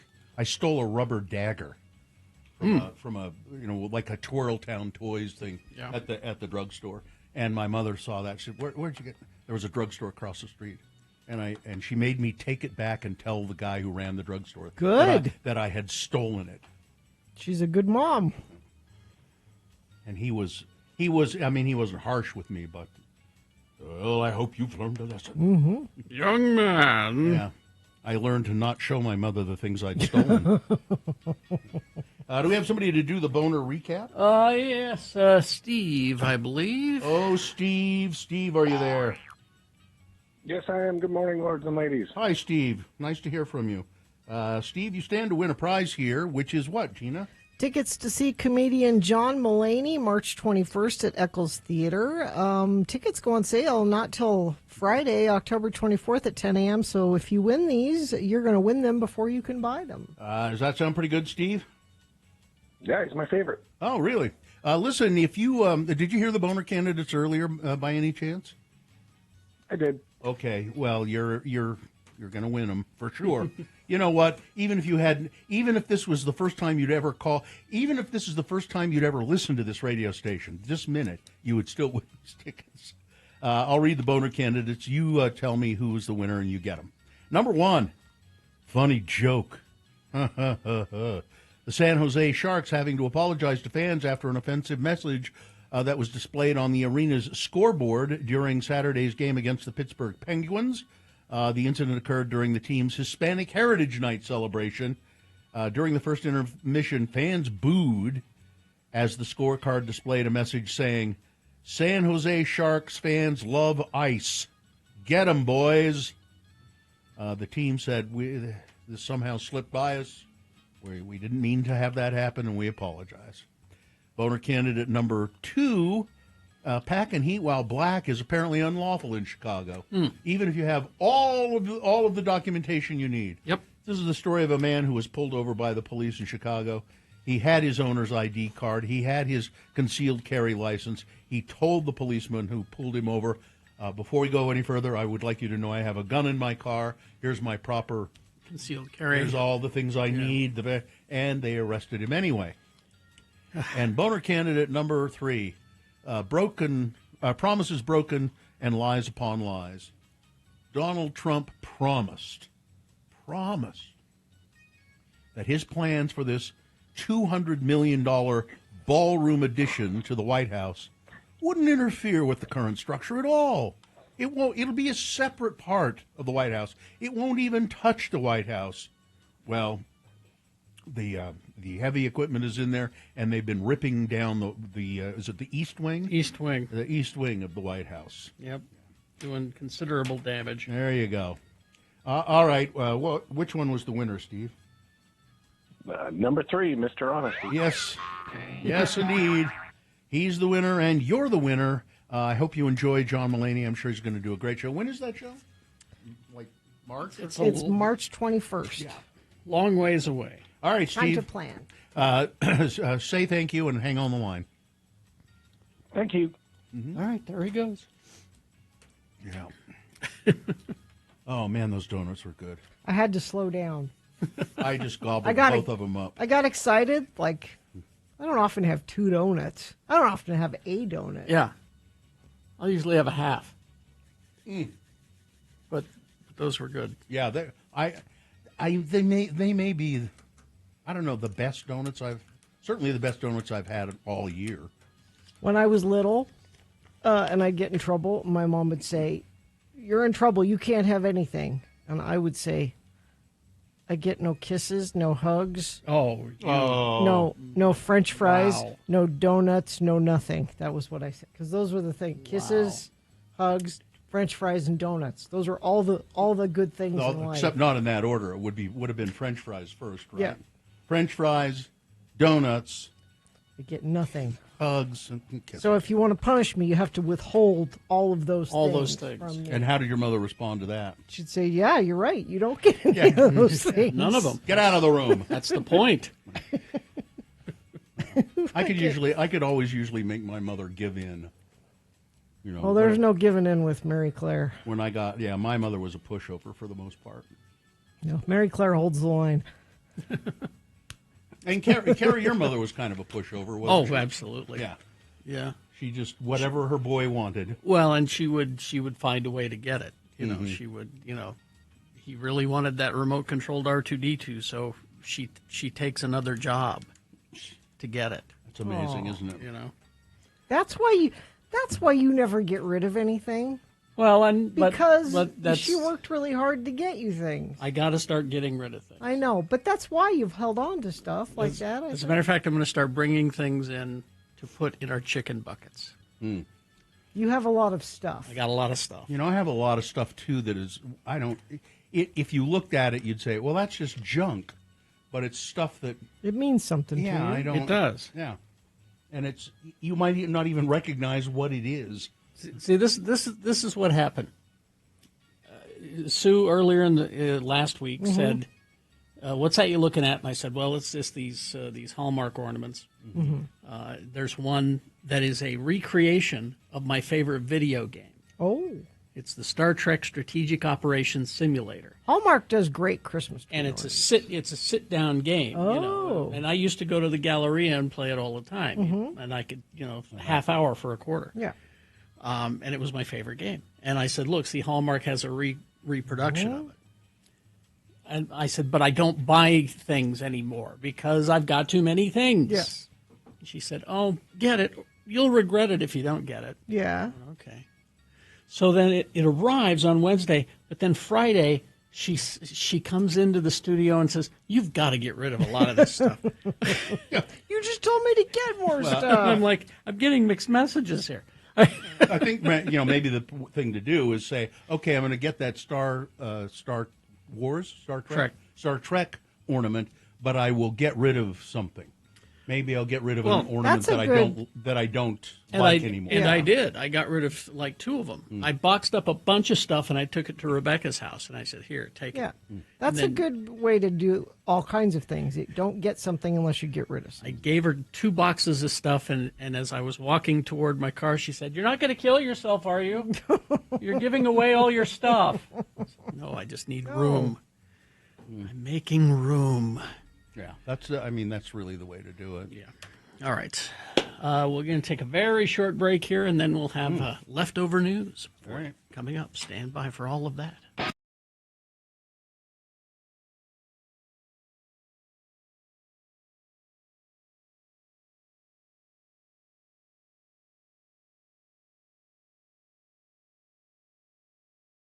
I'm really excited to. I was worried about not being able to get fudge from my usual sources, but apparently I can get Your fudge usual online. fudge Well, you know, at the source? I like to go around to holiday boutiques, you know, and buy my Christmas fudge. And, But since normal fudge tunnels have been closed these years, that's true. And but apparently I can get my holiday fudge, and I'm hoping Pinoche as well. Online fudge, I think is. But is it local fudge? Yes. Because you want the local fudge. You don't want. I think there's a way I can get local fudge online. That's what I'm hoping. But you know, I like to go around to the holiday boutiques, and I'll buy some thumbprint cookies, and you know, holiday fudge. Do you like nuts in your fudge, or are you just straight ahead fudge? I like corn. I'm sorry. We're just going to leave you hanging there on that one. Yeah, I'm sorry. I don't know. That was terrible. We're I'm just sorry. going to let you. There's a body in the street, and we're walking away from it. That's just, nutty fudge. Nutty fudge is okay. Yeah, just don't overdo it with the nuts and the fudge. But I don't understand fudge. You've been going on and on about it, and you don't get it? I don't understand it. It's like you're eating a giant square of frosting. yeah, right. I mean, it's for people who don't like brownies. You can't eat a lot of fudge. Fudge is like a it's like that much. Side tiny. It's like a mouthful, and that's all you need. you know, there's fudge in the Biden White House. Yeah. Let's see. Well, I You mean there find will that. be? Because there's not a Biden White House Well, yet. in the cabinet. There's the promise of fudge? There is fudge in the cabinet, in Biden's cabinet. There's a director or secretary of? Marcia Louise Fudge. Oh, okay. She's an American politician. She's in the House of Representatives, but I think she's been asked to by Biden to be Agriculture Secretary. Well, that's perfect. Although fudge isn't something you farm. Well, in my case, it is. Well, no, it's mined, isn't it? So, yeah, got a fudge mine.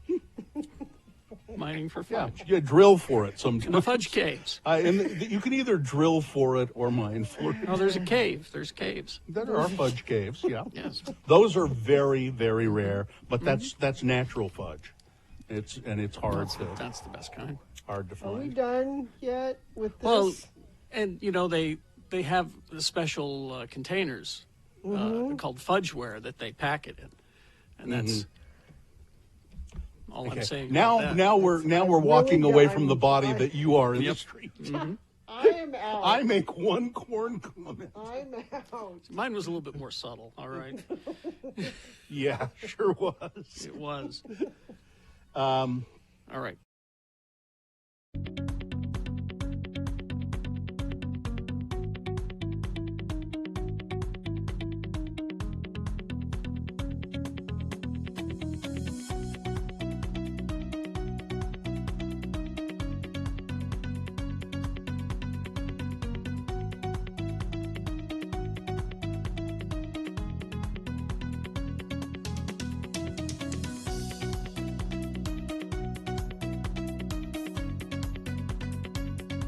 All right, 9:20. Let's get to some big boy news and opinioendo. Brought to you by Beat the snow rush at Big O Tires. Get $120 off select sets of 4 winter snow tires now through November 9th at your locally owned and operated Big O Tires. Big O Tires, the team you trust. The 31-year-old former mistress of Eric Schmidt has accused the ex-Google CEO of stalking, abuse, toxic masculinity, claiming that he subjected her to an absolute digital surveillance system as the pair have secretly tussled over cash, a failed AI startup, and access to a sprawling Bel Air mansion. Michelle Ritter, the latest publicly known extramarital paramour for Mr. Schmidt, who for years has reportedly maintained an open marriage with Wendy Schmidt, his wife of 45 years, filed for a temporary restraining order against the 70-year-old tech titan late last year, according to bombshell court documents obtained by the New York Post. In early December, Ritter and Schmidt, Ms. Ritter and Mr. Schmidt, whose net worth is estimated by Bloomberg at $44.8 billion, struck a written settlement agreement that required Mr. Schmidt to make a substantial payment to Ritter, to Ms. Ritter, but whose details remain under seal according to a September 8th filing in Los Angeles County Superior Court. But then just a week later, Ritter filed an explosive domestic violence restraining order against Mr. Schmidt, only to withdraw 3 weeks later on January 6th after the two sides apparently came to a fresh agreement, court documents showed.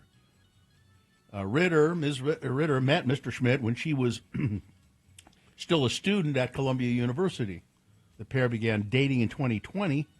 In the since-withdrawn TRO request, Ms. Ritter claimed that the tech tycoons days earlier had locked her out of the website of her startup, Steel Perlot, an AI-focused venture firm into which Mr. Schmidt had plowed $100 million. Please note Eric's technical background, Ms. Ritter alleged in the filing. I literally cannot have a private phone call or send a private email without surveillance.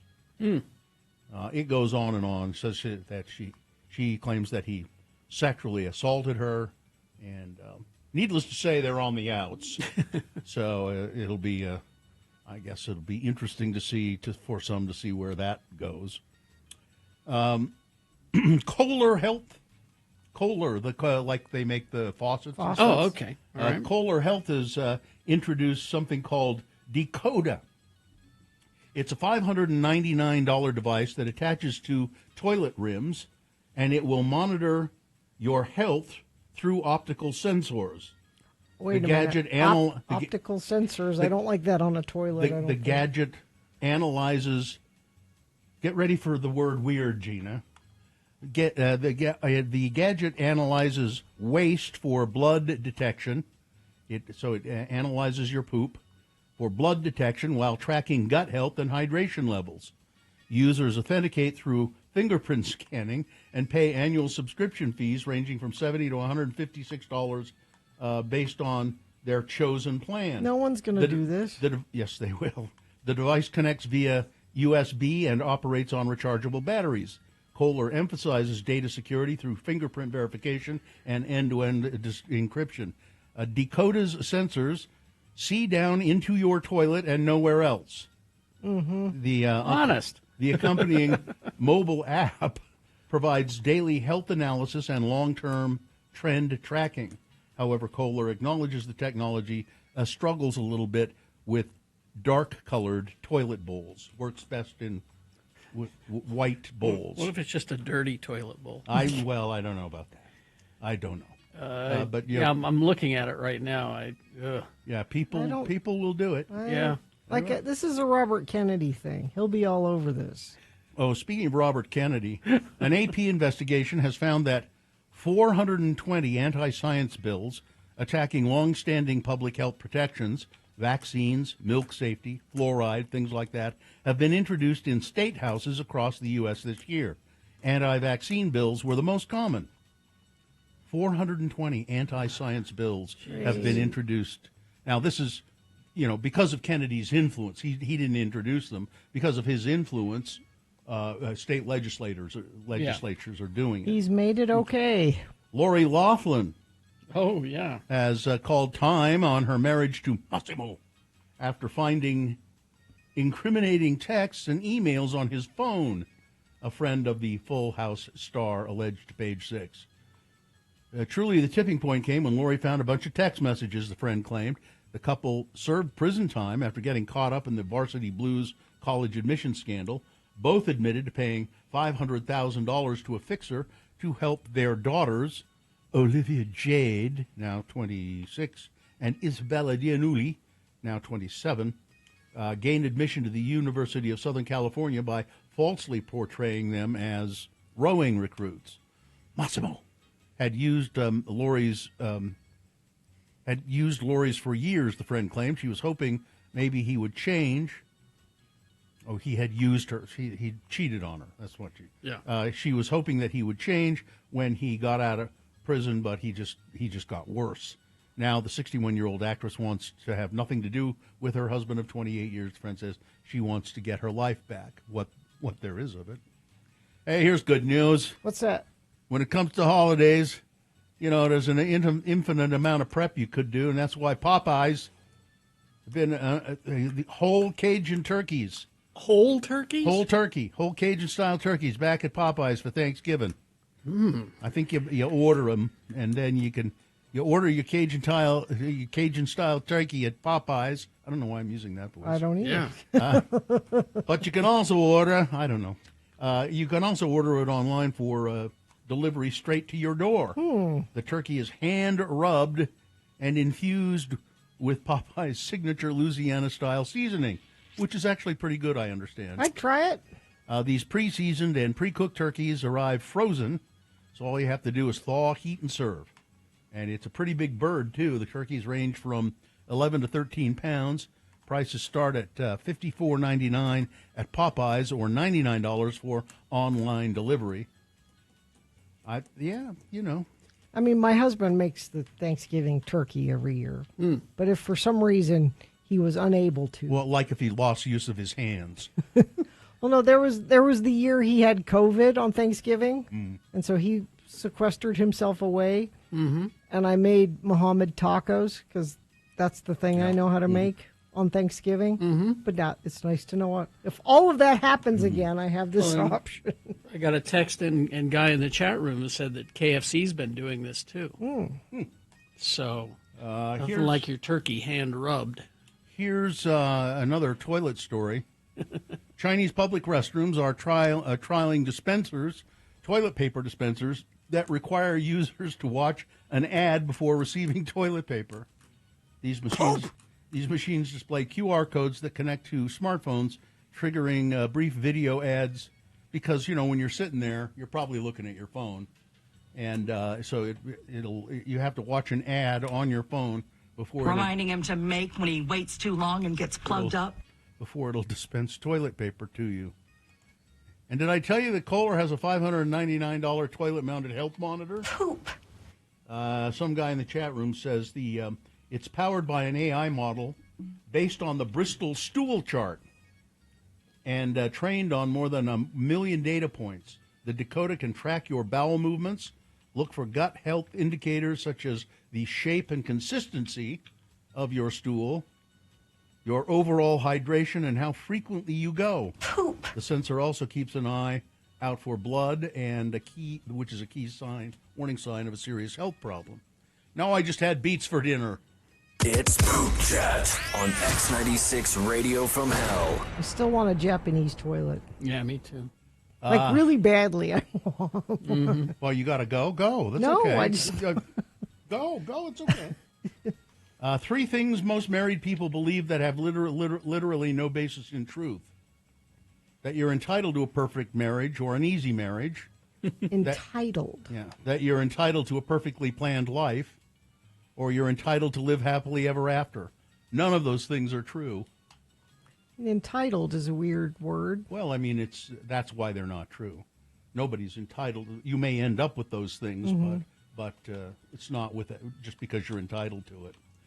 Panic at the Disco is issuing a special re-release of their seminal debut album, A Fever You Can't Sweat Out, after performing a highly anticipated reunion show in Las Vegas when we were Young Festival over the it was just this last weekend. Panic hopped on Instagram yesterday to announce that the nostalgic show in Vegas wasn't the only special thing planned. Panic at the Disco revealed it would be dropping off limited edition box set on January 23rd. It will include a remastered copy of A Fever You Can't Sweat Out and 11 unreleased demos and a release of 2006 Live in Denver exclusively on vinyl. Wolfgang Van Halen, in a new interview, Wolfie, says that. Let's see. I don't want to go through all of this. He he said it's crazy. Oh, the popularity of his Mammoth project. Now, when I saw this, I said it's crazy to see the Mammoth's fan base growing. I thought, what does he know about hockey in Salt Lake? Yeah, no, that's yeah. So no. Van Halen, before they were Van Halen, called themselves Mammoth. Oh, that's right. Yeah. And so Wolfgang took that back when he started his own band. Yeah, and he says we're getting ready to release, the growing popularity. We will release our third album, The End, on October 24th. He's really good. Let's see. Wicked for Good, the movie, has cast Coleman Domingo as the Cowardly Lion. Coleman Domingo is so hot right now. The Oscar-nominated actor has been cast as the voice of the Cowardly Lion in Wicked for Good. The announcement was made on the Wicked Instagram account, with Domingo hiding behind a lion stuffed animal before revealing himself and saying, "See you in Oz." John Chu, the filmmaker, recently teased that fans would be excited when they found out who it was. Man, wait till the red carpet. The actor who gave us the Cowardly Lion steps his foot on it. It'll be wild, he said. Is it Thanksgiving? It's soon. Around then? It's soon. I mean, so that means he's just the voice. He's Yeah. not. He's Yeah. not the person in the costume. Yeah. Or it's a CG. Or it's a CG. Yeah. Yeah, I can't. I'm not sure which it is. But don't he's know. just the voice. Hulu has ordered a reboot of the series Prison Break. Do we really want that? I don't. I don't care in the slightest whether they re-release Prison Break or not. I guess. Let's see. Oh, I've got a couple other things here if you want them. We're out of time. Okay. That's fine. Weather. It's cold still this morning. 43 right now. Only going to get up to 63 for a high today. Overnight low 43 tonight. And then we gradually warm up. Looks like close to 70 by Saturday. Slight chance of showers Wednesday night, just about a 20%. Better chance Sunday into Monday. There's a pretty significant cold front supposed to be coming through then that could even see a chance of snow in the mountains by Monday. Thank you. Yeah, you listen to Radio from Hell in your...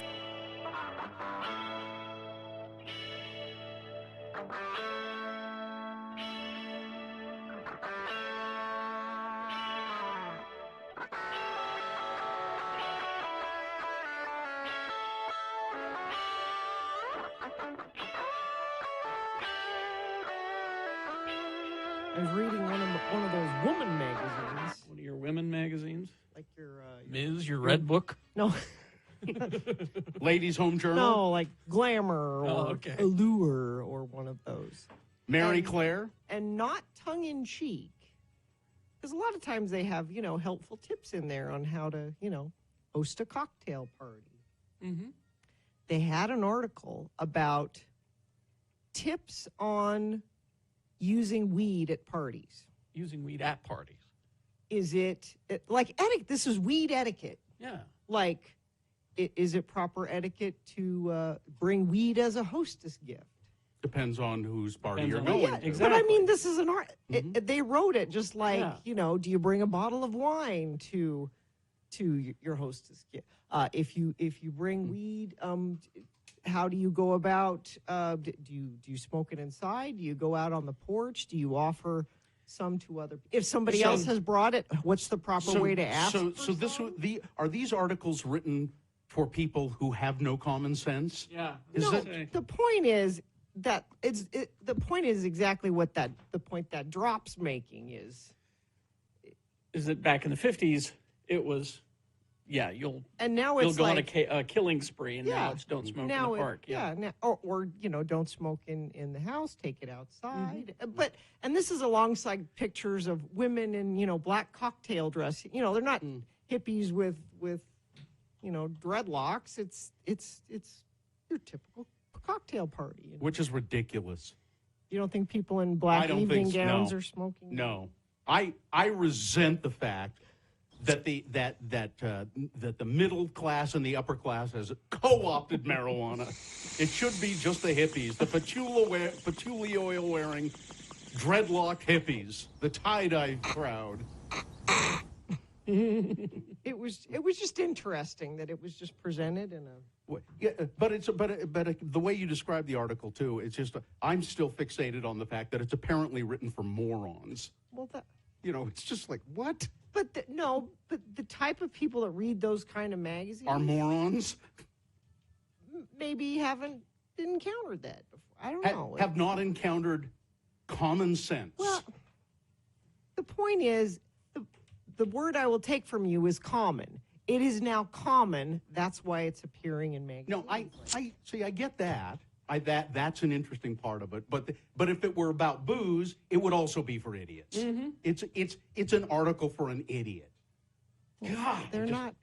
Why does this make you? I just thought it was interesting.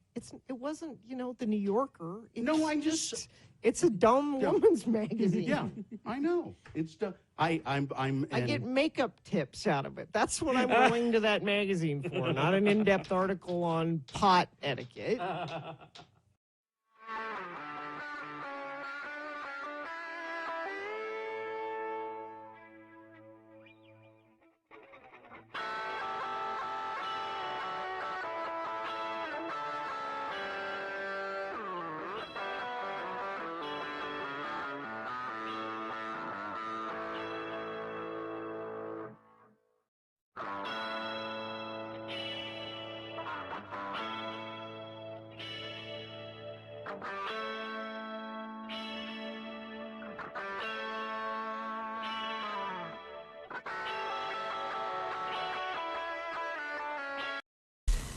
All right. Look who's here. Oh. It's Mark Stewart with the Advocates. And, Mark Stewart, we deserve an advocate, but you deserve a donut. Yeah, and I got one today. Have a donut. It's my lucky Tuesday. Oh, man. So Mark, the Advocates, we were just chatting off the air about Halloween, and their little kids are out there going to be traipsing around in the dark. We've got to be careful. Yeah, just kids out in general. I think right now school's obviously been back in for a month or two. Weather's still good, so kids are out and about. Sports are going on, big time for sports. So I've noticed just myself driving around, it seems like there's a lot of kids out on the streets back and forth. And so we get a lot of calls during this time of year of pedestrian accidents, which is obviously when someone's crossing the street and a car doesn't see them and hits them. And so got to be watching. Yeah, I mean, sometimes it's just, I almost ran over a guy yesterday because he started crossing. He was in mid-block. He wasn't at a crosswalk or anything. And he was looking not in the direction of oncoming traffic, the exact opposite direction. Oh. And started walking across the street as I approached him. I had to swerve out of the way to not hit him. And I don't think he even still realized that. I mean, but that if you're involved in an accident and it's not your for instance now that accident, let's say I hit him, probably would not have been my fault. That situation sounds like probably would not have been your fault. But an argument could possibly be made that you did see him like you said you did, and so you could have avoided it, and you did avoid it. So if you would have hit him, we would have made the argument of, well, you should have seen him. You should have been able to avoid it. So, so you're saying you would have taken his case against me? Is that... if I would have known it was you, I definitely would have taken it. But this is why you get an advocate. These Let are the them things you have to figure it determine. out for That, you. Yeah. That's so you get on the phone. People call you at 801-355-5550. They lay out a scenario like this, and then you can usually figure out who's at fault and whether they have a case or not on the phone, right? Yeah, like we've always said, the best thing to do if you're in an accident is just to give us a call.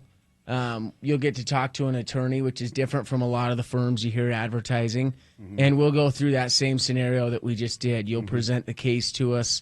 We'll let you know if we think you have a case, if you don't have a case. Even if you don't have a case, we'll give you advice on what you can do, what insurance company, how you can talk to the insurance companies and so forth. And if you have a case, we'll go through the steps of what it takes to hire us. As we've mentioned before, you don't pay us anything out of pocket if you do have a case. So we'll take on the case without you having to come up with a retainer or pay us an hourly rate. We only get paid if we're able to get a settlement. So there's really no risk to you and getting an attorney. I think a lot of people, that stops them from even making the call. They think, well, I can't afford an attorney. Yeah, people think, hey, it's an attorney. It's going to cost me a lot of money. I don't have money up front. Yeah, I can't afford an attorney. Yeah. It's usually the first thing they'll say. Is it just a matter of experience in what you do, that you know what questions to ask, or is that something you kind of learn in law school? Learn what kind of questions to ask to determine what the case is? Yeah, I would say it's more experience, especially because a lot of accidents are different. The legal aspect of it is what we would have learned in law school and what we learn just through practicing it. But yeah, just experience of handling all the different types of cases. We know what's going to be a good case and what's not going to be a case. And these cases can run from settlements of a couple of grand or something like that to hundreds of thousands of dollars, right? Yeah, yep, just depending on the severity of the case, the different injuries. Every case is different. One of the calls we always get is, one of the questions is, hey, well, how much is my case worth? Or can I expect at the end of this? How much money will I receive? And our response is always, it really just depends. There's so many factors that the insurance companies look at and that we're pressing for when we're looking for a settlement, from the severity of your injuries, how long you were receiving treatment, the amount of your medical bills. All of those things get factored into a value of a case. You try not to speculate on what the dollar amount would be, because you don't want people to be disappointed. That, and then we also don't really know until the conclusion of the case, because we don't reach a settlement until the person has completed their medical treatment. So it would be wrong for us to say up front, hey, this is how much your case is, because we really don't know. We have somewhat a sense, but we don't know exactly until they're totally done, because that's when we're going to actually do the lawyering for them and argue why they need to be compensated because of what's happened during that time period of while they're getting treatment and so forth. And most of these cases, you never go to a trial. It's all negotiation, right? So we go to trial on a smaller amount of the cases. Most of the time we're able to reach a settlement, but we will, if we need to, file a lawsuit and take it to trial. So yeah, we do file suit.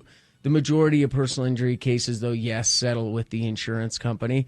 But if they're not playing games with us, that's one of the benefits of having an attorney, is that we can always threaten and file a lawsuit. When you talk personal injury, and we think immediately of car accidents or people being pedestrian vehicle accidents, but personal injury can also come through, and I don't know if you handle this sort of thing, through medications or things like that. Maybe that somebody's taken medication that was contraindicated or wrongly prescribed for them. Do you handle things like that? Yeah, we don't. Those would be more medical malpractice type cases, but other type of cases that we would handle that would fall under personal injury would be like dog bite cases, slip and fall cases. So someone's walking into the grocery store and they fall and break their leg, those types of cases.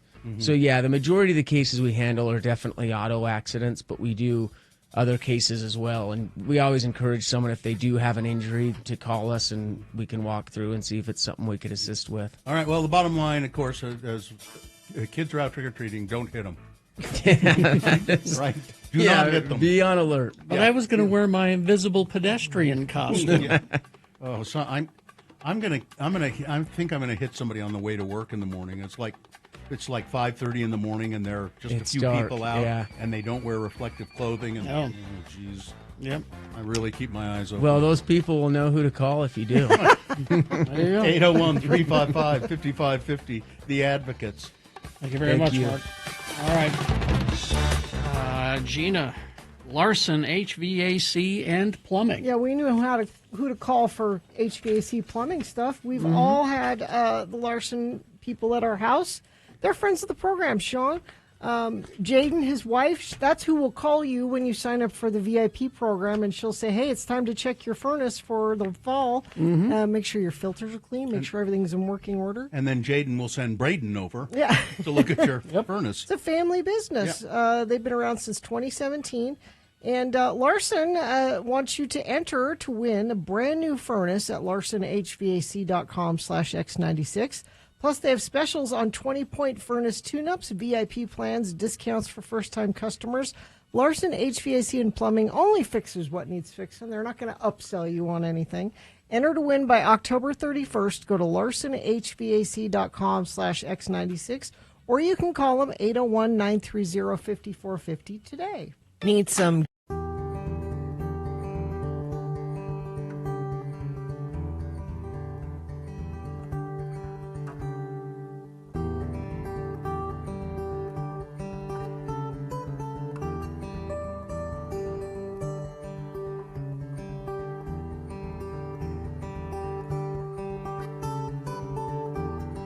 So it's a list because people love lists. They do. It's Radio from Hell with another list, because people love a good list. X96. Because it's Black History Month, we did the part of this list, and we won't be able to do it all. We did part of it last week, I think it was. And it's from Vice, written by Kashina Boom, and it's 100 ways white people can make life less frustrating for people of color. Now, what that says to me is, you know, okay, you're not a racist. You're just a person, a white person who wants to do the right thing. Sure. And sometimes things can be awkward, and this list is trying to help things be less awkward. Or when you might not realize you've been doing Exactly, this. exactly. That's what wokeism is, by the way. Yes, oh, exactly. I wasn't aware of that. Thank you Right. for telling me. So things like, this is part of the list. These are all things on the list. Don't assume that we can run if we're black, or do math if we're Asian, or have a drinking problem if we're an indigenous person. Don't make embarrassing jokes to try to be down with people of color. We'll laugh at you, not with you. Understand that there are some days are even more mentally exhausting for people of color, thanks to the news cycle. Try not to badger us for our opinions on the latest atrocity that has occurred. Yeah. Just leave us to grieve. But when we do something, have something to say about it, listen.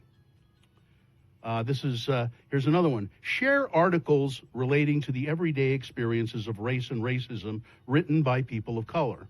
So if you read them, you see them, share them. Do that. Yes, Okay. do. Don't be that person who is weird and psychopathic and loves to demonstrate their wokeness constantly to people of color around them. Be thoughtful. Read books by people of color. I recommend Sister Outsider by Audre Lorde, The New Jim Crow by Michelle Alexander, and literally everything that Junot Diaz writes for great insights into blackness. And watch shows that are created by people of color, like Atlanta or Insecure. And it says, so seriously, if you haven't seen Atlanta, you really need to watch it now. How about support plays written by and acted in by people of color? The world of theater is overwhelmingly white. Refuse to go to club nights or drag shows or burlesque nights that use culturally appropriate acts. Oh, it's not appropriate. It's a weird word. Appropriative. Oh, You're appropriate. like appropriate. Yeah. So they use cultural acts that appropriate blackness. If you have kids, buy them dolls of color and books with characters of color. And this is, again, 100 ways white people can make life less frustrating for people of color. Don't assume people of color can't speak English. It happens. I guess so. Also, be patient if our English isn't perfect. Are you, try multilingual? No, most Probably of us not. aren't. It's pretty hard. In general, just don't assume we want to be white or that we want to assimilate. And don't pressure us to do so. That's interesting. Don't assume that we want to be white. Yeah. Remember, people of color are not inherently more homophobic than white people. That is a myth. Is that a thing? Oh yeah, it's a myth that black people do not like gays. Never heard that. Yeah. When we talk about race, we're not just talking about men. Repeat after me. Intersections of race and gender do exist.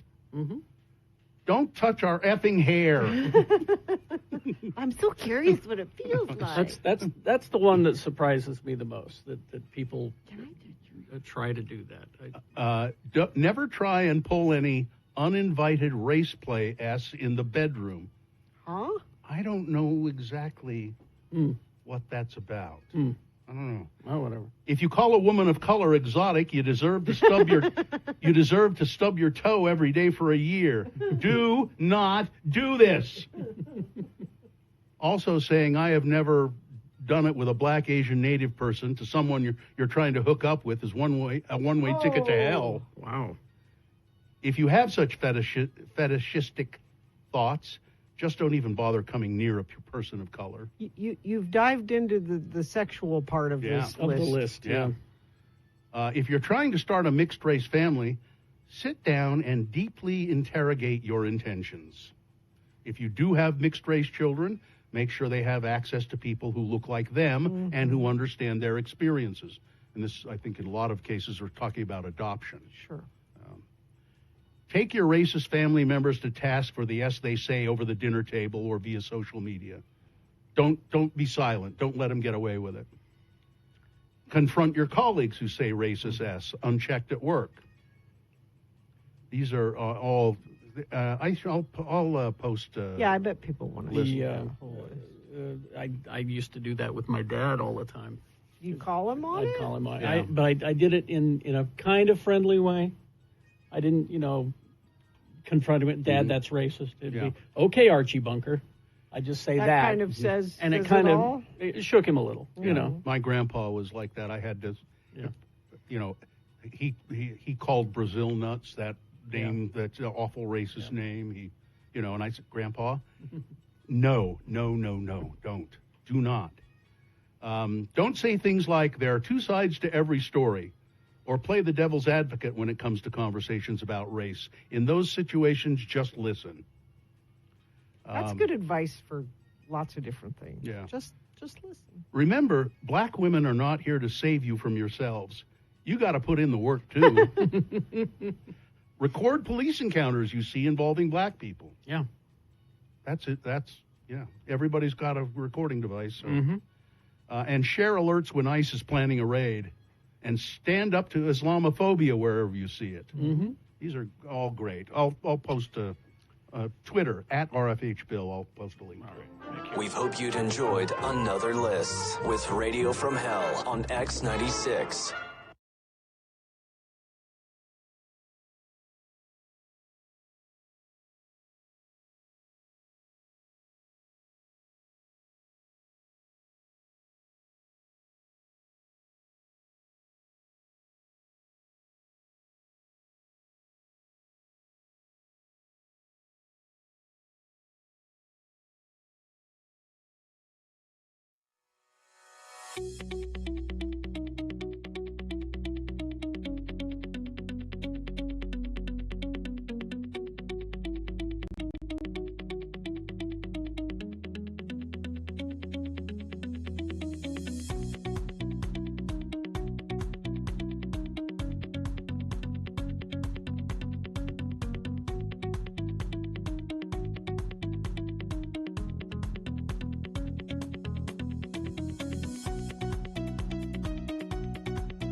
$9.53. Oh, man, I still got donut sugar on my On your belly? on my shirt and in my beard. And Donut Terrible. beard.